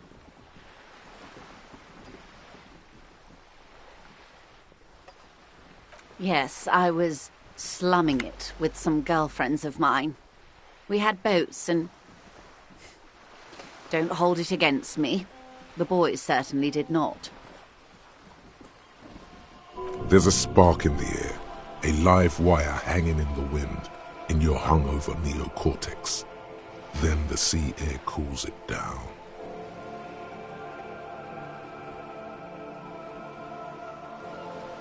It's not really a sea, it's the Bay of Revachol. And the bay feeds into the ocean. Yes, we're on an island in an ocean. The world's largest body of water, the Insulindic. Known to the early Revacholians as Les Immensités Bleues, the blue immensities, vast, lukewarm and unknowable, flowing in and out of sight. Caillou. Imagine a pebble. A smoothed-over pebble amidst a great blue sea, misshapen, cracked. The cracks are the River Esperance. We're in the delta of this river, on the 6th branch, the Martinez distributary. It is clear this pebble is of enormous value to her, and to humanity at large.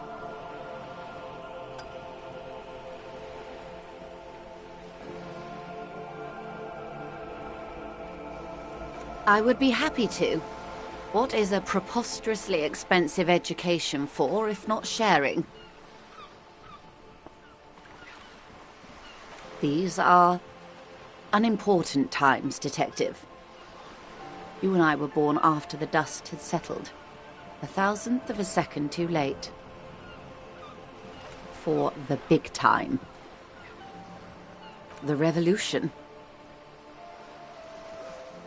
It's quite easy. Every 100 years or so, our species gets together to decide what's next, who gets shot in the head, and who gets the mineral rights. It's a real kerfuffle. Those would be the communists. Generally speaking, 40 million people got shot in the head during the World Revolution. But the communists, they all got shot in the head. She's not gloating. It's a relieved celebration. Oh, and the anarchists too. They shot them well. So well, one forgets they even existed. Did they ever? Before they got shot themselves, they shot 2 million people.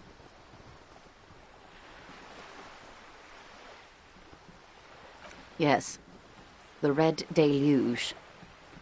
The Insulindian Deluge, they call it.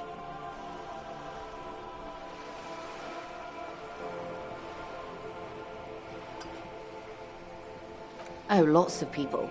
Even the king got shot in the head, or thrown beneath a horse, or drowned. Accounts differ. It was unceremonious. Just as well, he wasn't actually the king. Just the king's nephew.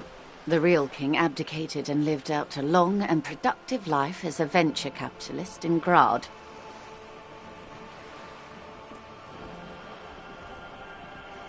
Yes, King Guillaume had a nose for bad PR. He ran before it. what is the expression, went down? Anyway, Gil got out alive and his nephew Frisell got shot in his place. Him and tens of thousands of his wonderfully fascist kingsmen. It was a wild time. The Liberals got the mineral rights. And by mineral rights, I mean everything. Liberals are usually middle-class people, Detective, or the remaining gentry, the beneficiaries of the pre-revolutionary arrangement. Some were rich enough to stay with the Constitution, with monarchy. Big mistake. Others bet on the revolution. They were called the Ultras, or Ultra-Liberals. They fared well. They didn't win so much as survive. We were the last ones standing when the war ended. Everyone else got shot in the head, remember? We. She's one of them. Of course. To foreign intervention. The coalition. Those people really took the mineral rights. The coalition of nations. Grad, Mesk, Vesper, Messina, Oranje, and Sur-la-Clay. The armed center of the world. They landed here and ended the revolution. It was the moralist thing to do. There is bitterness in her voice, tempered with understanding. She is critical, but ultimately understands the cause. The moralists believe in keeping everything exactly the way it is. They believe in mineral rights, and not shooting people in the head. At least not in the same manner and volume as the others do. They are the long-standing provisional rulers of Revachol now, the coalition government. This is their zone of control. They embolden the RCM with crumbs of the same law they took. Technically speaking, you are a moralist. The color of moralism is blue. The official motto of Moral Intern, or Moralist International, is a blue forget-me-not, a piece of grey sky. Unofficial. For a moment, there was hope.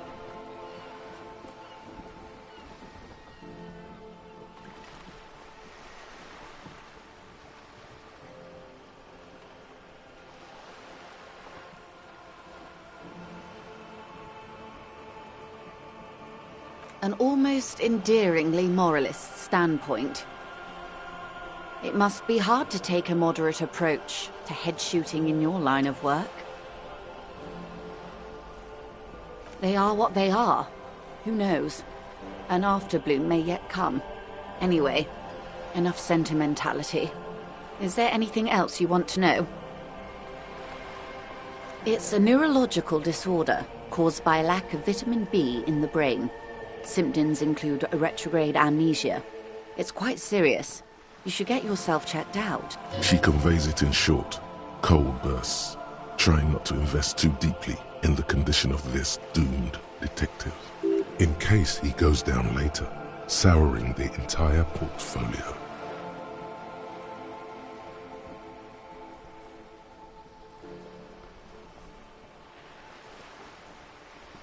Well, it's either bariatric surgery or long-term alcohol use. She nods slowly.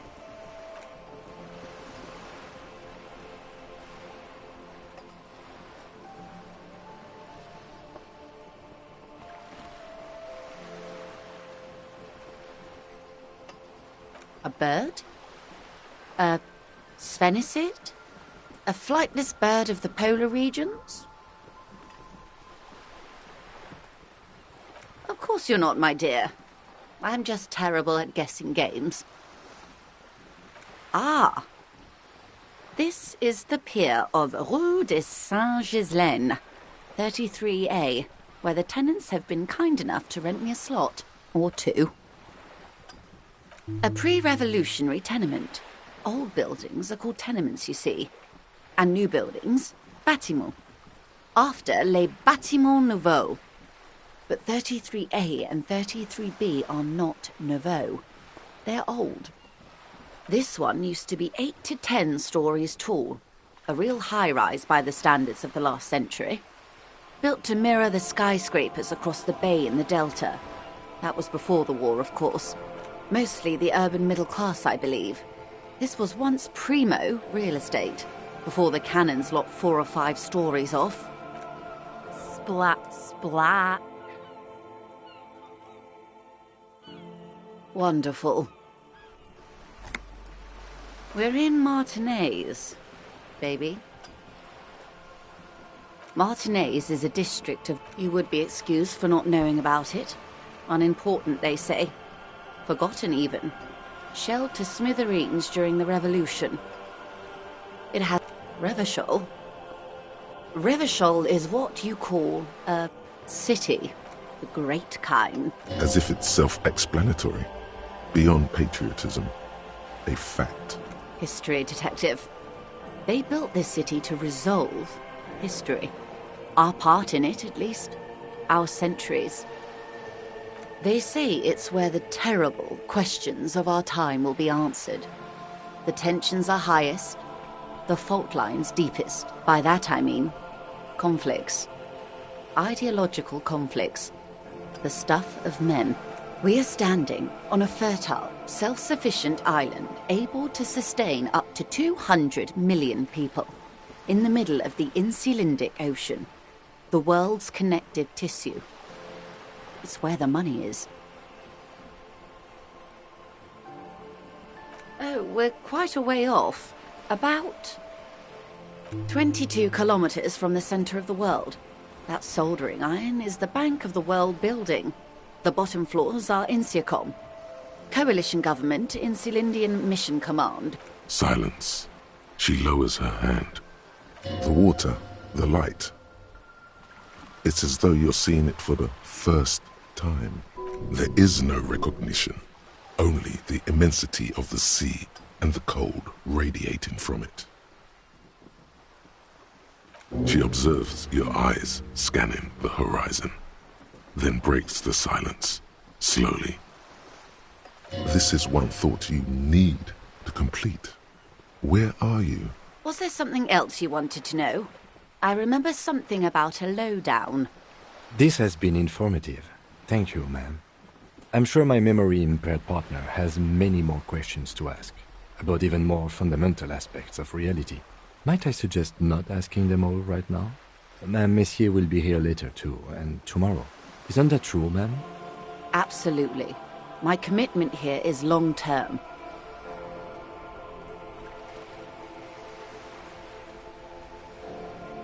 Oh, of course not. You are already diligent for getting this far, and diligent boys remember where they left off. Indeed. I'm always at your service.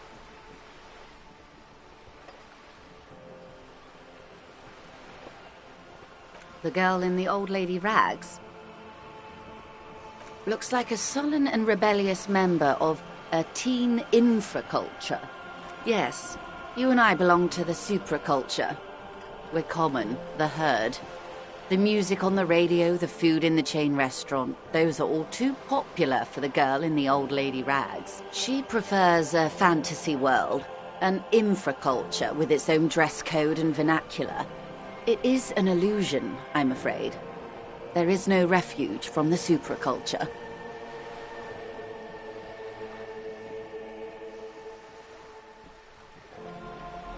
I can't.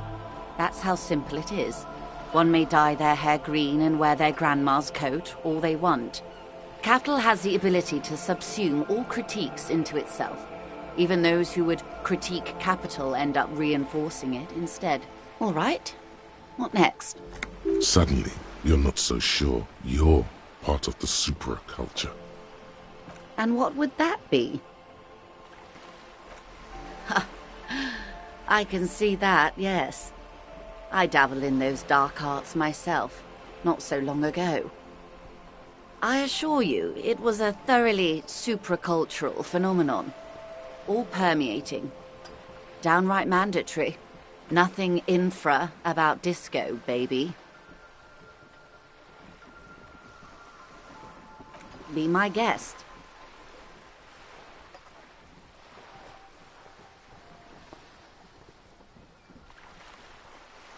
Glad to have been of assistance.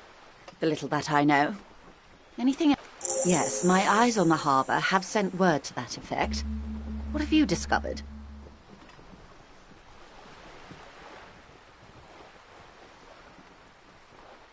it doesn't really matter. And I do apologize for the surveillance. Wild Pines can't afford to be blind at a time like this. In any case, it's a relief to know someone has looked into it. If I may ask, will there be an official investigation? I assume you discovered there is an operation. She's trying to conceal her excitement, but the slight glimmer in her green eyes tells you otherwise. The lieutenant is about to interject. Cut him off. This decision should be yours. If there is an investigation, it will be part of an ongoing operation, subject to confidentiality. I am sure you understand. Of course, detectives. In any case, you've held up your end of our arrangement.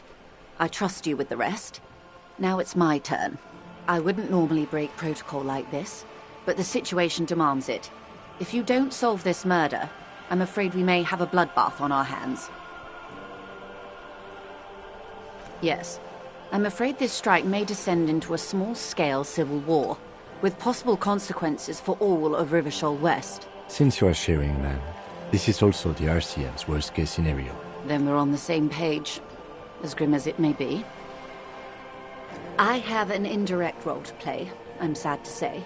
My employer experienced a momentary lapse of faith in me. In that moment, they elected to deploy a private military contractor as an insurance measure. They called it my security detail. Absolutely not. These mercenaries are muscle, pure and simple. They are meant to intimidate the Union into surrendering. Who are they, exactly? Crenel, an Oronese military company. As far as I know, 3 arrived in Martinez. They report to me sporadically, but they do not answer to me. To be frank, our relationship is deteriorating. They wear ceramic armor, have semi-automatic weapons, and years of combat experience. They also have trauma and stressor disorder, and no idea how to conduct themselves in an urban civilian environment. So, what happened? The story is, one of them, the colonel, I don't know his real name, sexually assaulted a local woman while he was drunk and separated from his unit. This allowed some of the more militant Union members to subdue him. He was taken out behind the Whirling in Rags and lynched last Sunday night. Nothing. Mr. Clare refuses to let me into the harbour. I have not been able to discuss this matter with anyone there. The remaining 2 Crenel contractors carry out their orders, for now. It's a smokescreen. In secret, they are conducting an independent military tribunal into the lynching. Once this investigation is concluded, executions will follow. What is the nature of this so-called investigation? Whether to execute one, some, or all of the Union militants.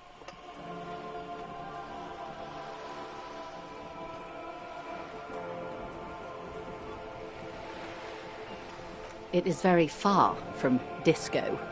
My only hope is that you provide a single, concrete suspect before the mercenaries indiscriminately pick theirs. Simply put, if you don't pin this on someone good, and do it fast, they will identify and execute everyone present at the lynching. This in turn will force the Union to respond. They would have to project strength and power. The Debardeurs have over 2,000 men. It will be 1,000 to 1. Have you ever seen a hornet invade a beehive, Lieutenant? It's not pretty. The Seraï's giant hornet, the world's 2nd largest insect, can kill 40 honeybees a minute, while a group of 30 can decimate an entire hive of 20,000 bees in less than 4 hours. These men work in tandem using semi- and fully automatic firearms. Their armor is virtually impenetrable to muzzle-loaded weapons, even yours. Most Union workers don't have guns at all. As I said, a bloodbath.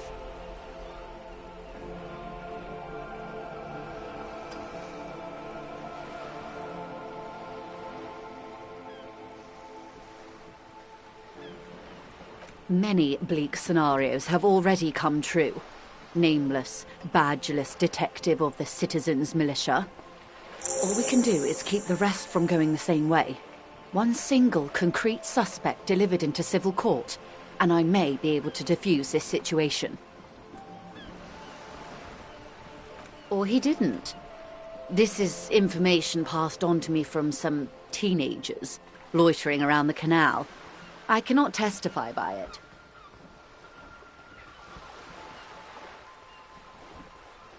The remaining contractors, their tribunal. It's what they believe. That the man was killed because he assaulted a local woman. I've asked around a bit. The lieutenant consults his notebook, his eyebrows knitted in concentration. Odd. We haven't heard any reports about an assault in connection with the lynching. Where did it take place? And when? Last Sunday night, at the Whirling in Rags, the hostel by the gates. Supposedly, the colonel was drunk, maybe on narcotics too. Either way, he's alleged to have sexually assaulted a woman. Sometime later, a group of dock workers got their hands on him. That's a good question, officer. I don't have the slightest idea. As I said, it's a rumor about a rumor. In any case, it's what the colonel's remaining colleagues believe. You'll meet her soon enough, you feel.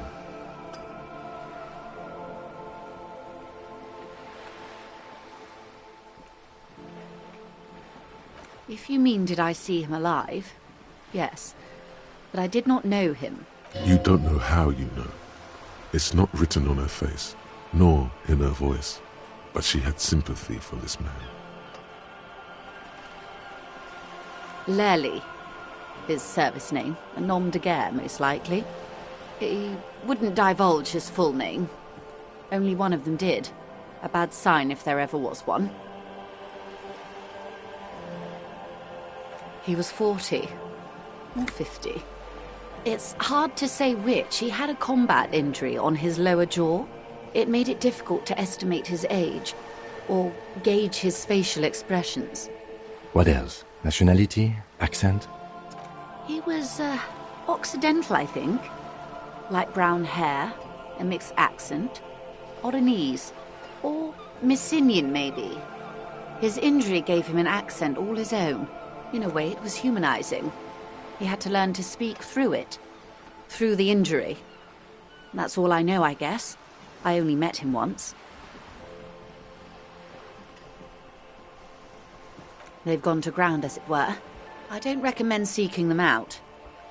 For one, they're almost certainly armed to the teeth. They don't have the same respect for the Revachol citizens' militia as I do.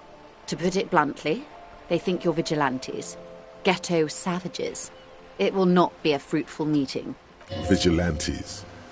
You're a professional officer of the only legitimate authority in Revachol.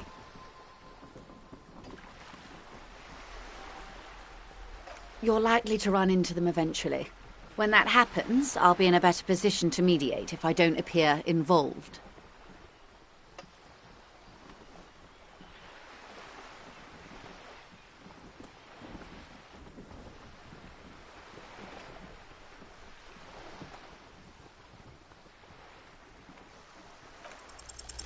One is obviously the scab leader at the harbour gates. The one chanting the idiotic slogans. He's barely maintaining his disguise. The other has a vantage point in a building south of the roundabout. They were keeping tabs on you while you were canvassing the lorry drivers. That may be so. I still hope you heed my advice. There's no need to kick the hornet's nest. For all your talk of averting this catastrophe, the situation at the gate is a powder keg. Does this not bother you? Of course it bothers me, Lieutenant. But my hands are tied.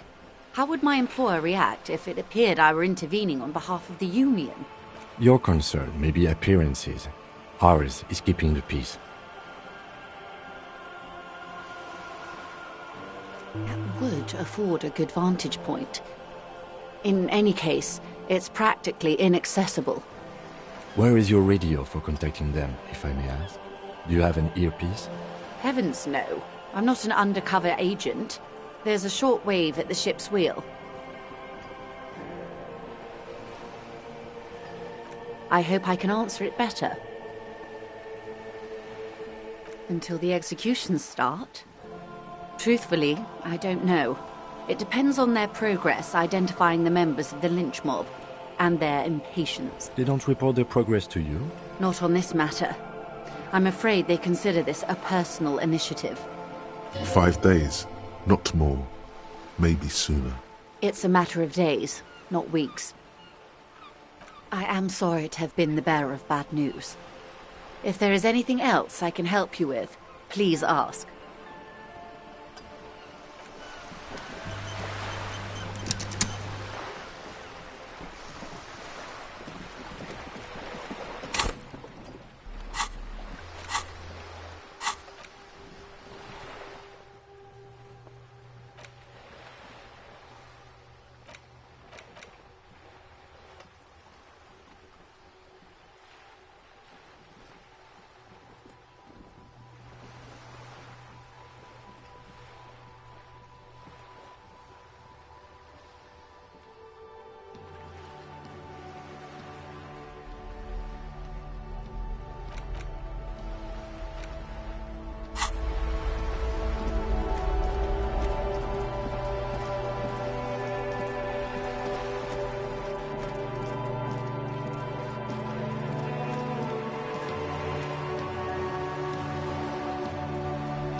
As you breathe in, the odor comes over you.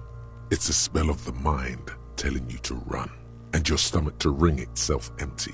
With your hands at your sides and your eyes squinting, you stand in it. They do after 7 days, yes. We are deep in decomposition here.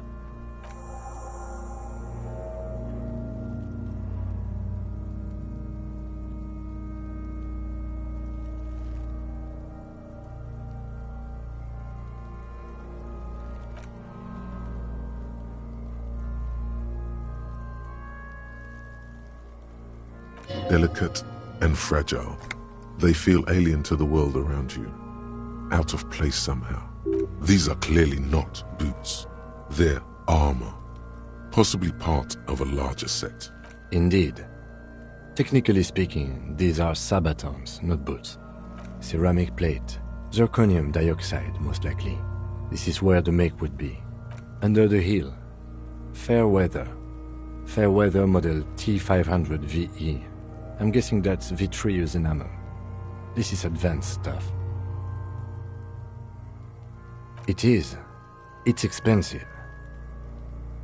We've requested similar material for our tactical units for years now. The constabularies deemed it too costly. In that time, we've lost 6 men to semi-automatics. For a full set, about 4 years of wages. For the northwest region of Revachol, an officer's average yearly income is 5,500 real, unadjusted for rank. As a wage, it's regrettably small, but for a piece of hardware, yes, that's a lot.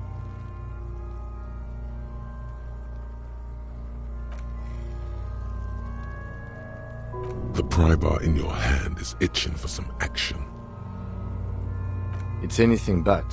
This material is a kinetic redistributor. It spreads kinetic energy horizontally, from plate to plate, dissipating it entirely. See?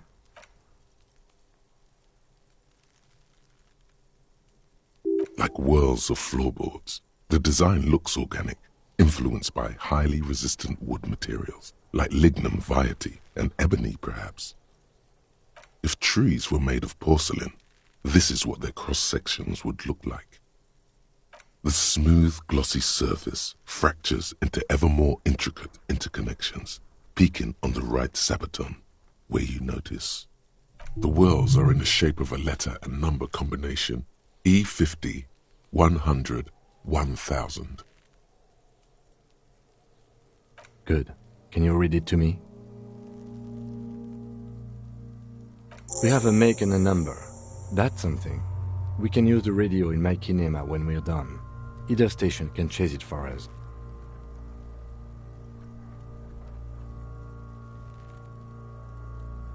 This feels dangerous. Are you sure? The locals probably scavenged it. It would be odd if he had more on after 7 days. We should keep a lookout for these species. The armor could yield information. This is one thing he might actually know.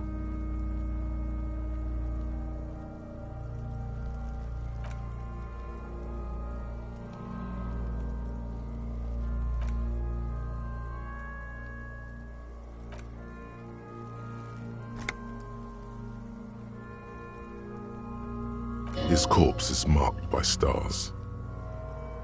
Alcohol and heartbreak.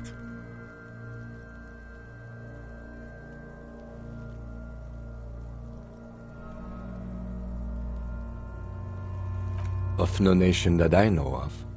If anything, it reminds me of religious illumination, last or penultimate century. Men who live harsh lives often turn to innocentic worship. But which one?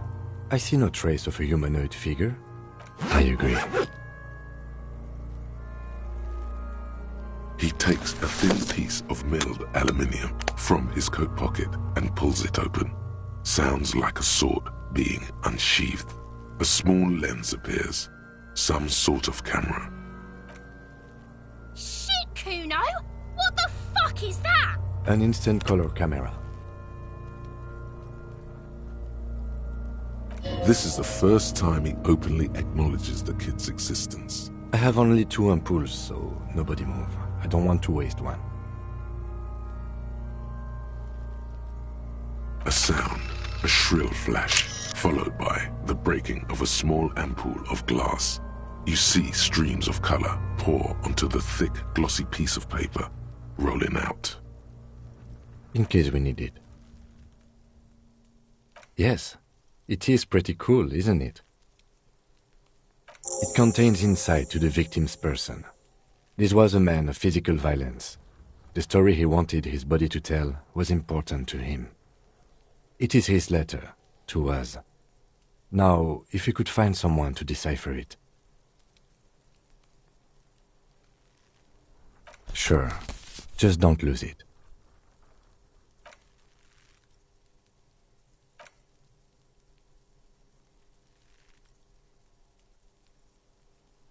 This is a steel-reinforced cargo lashing belt, big brother of the regular cargo belt.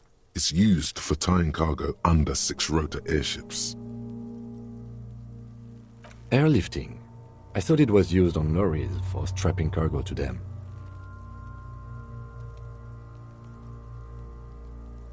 The local harbor uses 6 rotors to shuffle containers around. I get the sense they use whatever was on hand without paying much attention to not incriminating themselves.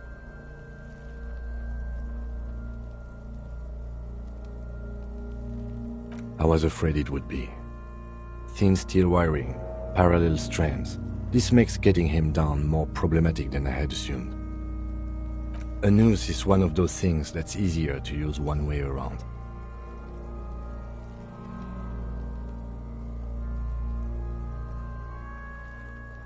That ladder can't carry a grown man. I didn't see any splintering either, did you? I think they lassoed the branch, then pulled on the belt to close the buckle.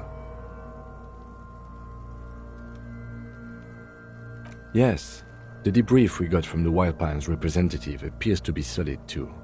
A lynching is what this looks like. Our internal RCM brief said the same. By the way, when you get a chance, perhaps you should ask me to share the RCM brief with you. I'm pretty sure you've forgotten it.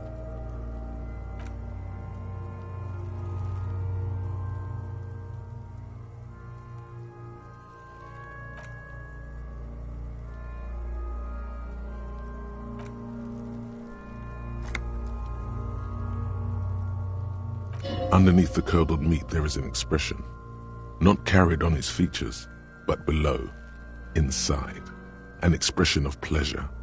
This man was experiencing joy at the moment of his death.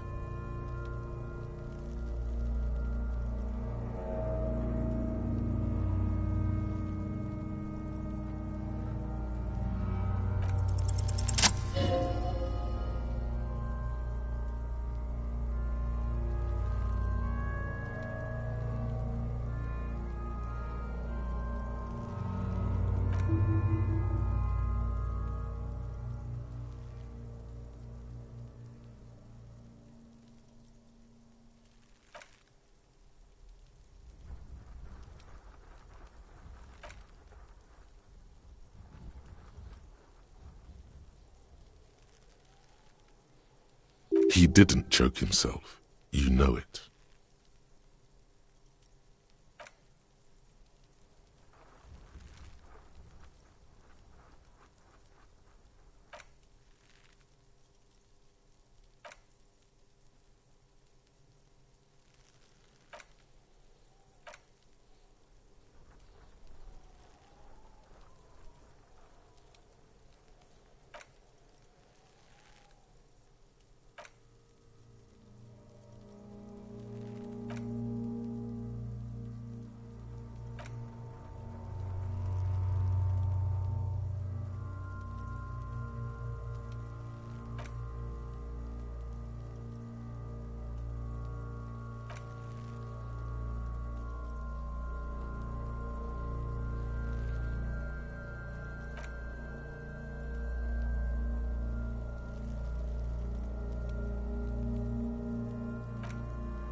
Something is on its way. Something hidden. It's coming. A miracle from the northwest, and it's almost here.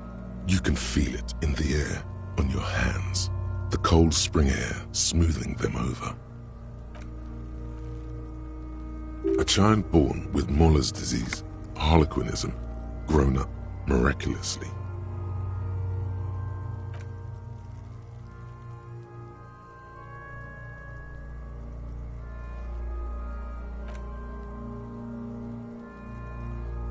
Are you sure we finished the preliminary examination of the cadaver? We might miss some of these things once it's done.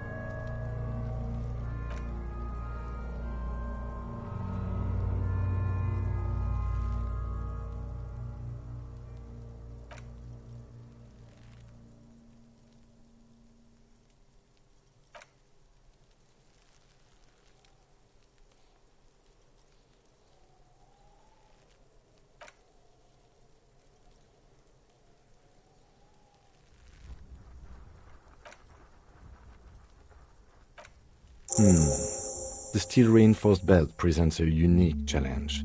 I brought chain cutters, but I don't see a good angle of approach to the belt. He doesn't actually think the challenge is unique. He thinks it's frustrating, annoying, and harder than he thought. The cadaver is a good 1.2 meters up. Neither one of us can reach the belt without assistance.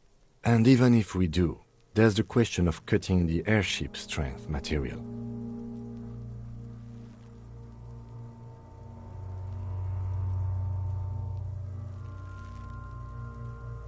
I was really hoping we wouldn't. The Union appeared to be suspect in this case. It seems like a dangerous route to go down. climb up there and saw the branch? There has to be a less risky way, with less falling down of trees.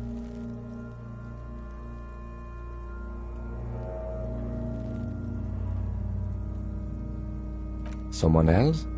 You mean like the police? Someone like a paid garbage man? Or a cleaning crew? I have bad news for you. That is a detective. I know it's hard, but I assure you, the others won't come to help us. And we have a growing sanitary concern here. We need to get him down, fast. Yeah! Bang bang time, pig! Shoot his head off! How?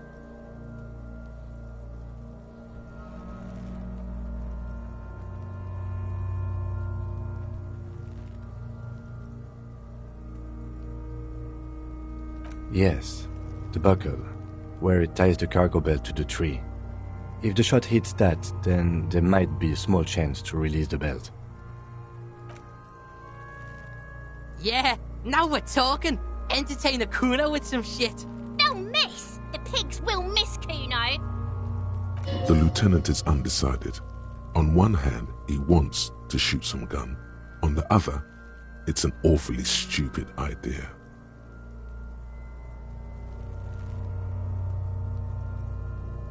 Silence.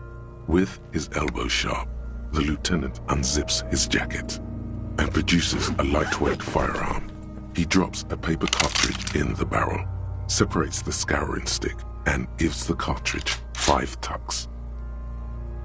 That's a Kiel A9090 Armistice, mass-produced muzzleloader, ascetic, frugal, one of the most common firearms in the world. He then steps back and assumes the fellow's desk position, taking aim.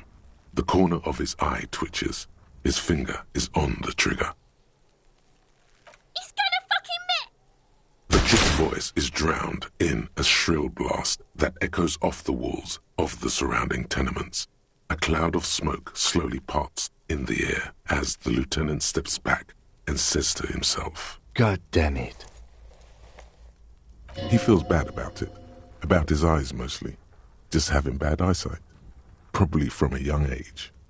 Whatever you do, do not console him. Fucking idiot! Mukabat asshole! Kuno could have hit it easy, but then Kuno's not fucking handicapped, is he? No, we are lucky as it is. We didn't break anything, and the victim remains uncompromised. Any more mistakes could put us in an unfortunate position with the locals. We have eyes on us. I didn't do us any favors with that. I have to say, it's beginning to look unlikely we can get him down without assistance. Okay, they do have the tools and the men. And since it looks like they put him there... Okay. Let's do it in the lousy, dangerous way. From the gates, by negotiating or fighting. I'm unenthusiastic about fighting. Or we can try to find some secret third path. It's unlikely though. To the gates. Let's negotiate.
The tear machine stands in the corner. A sign says, 1 bottle equals 10 cents. Your bottles clunk into the machine, and the money appears with a satisfying jingle. You're a richer man now. Do you know what you should do with that money, kiddo? You should buy more alcohol. Enter the endless cycle of consumption.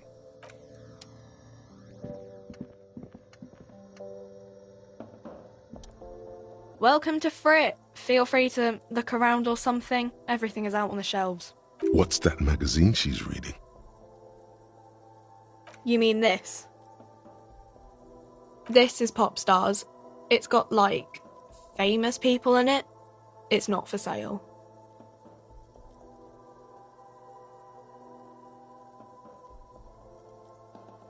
She pops her raspberry-flavored bubblegum and nods. The lieutenant frowns at you before turning to the clerk with an apologetic half-smile. I don't know. Frit?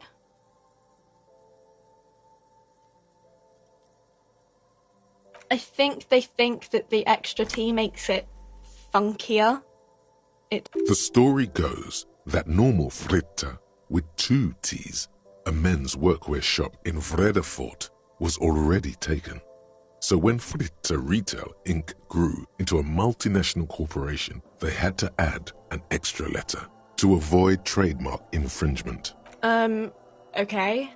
I'm not really supposed to be chatting to anyone, but... A warehouse? I don't know. Maybe.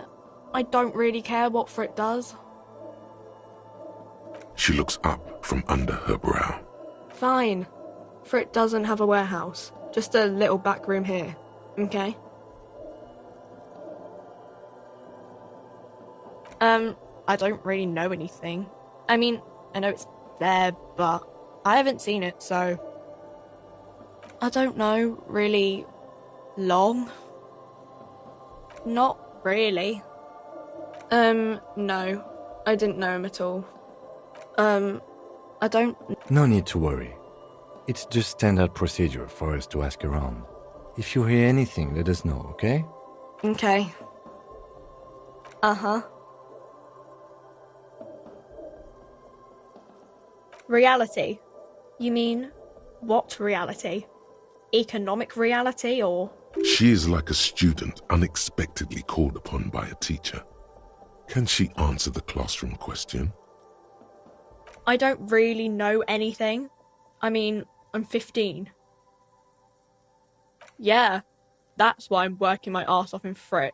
So I guess, like, that's economic. I don't know. What about it? Cool.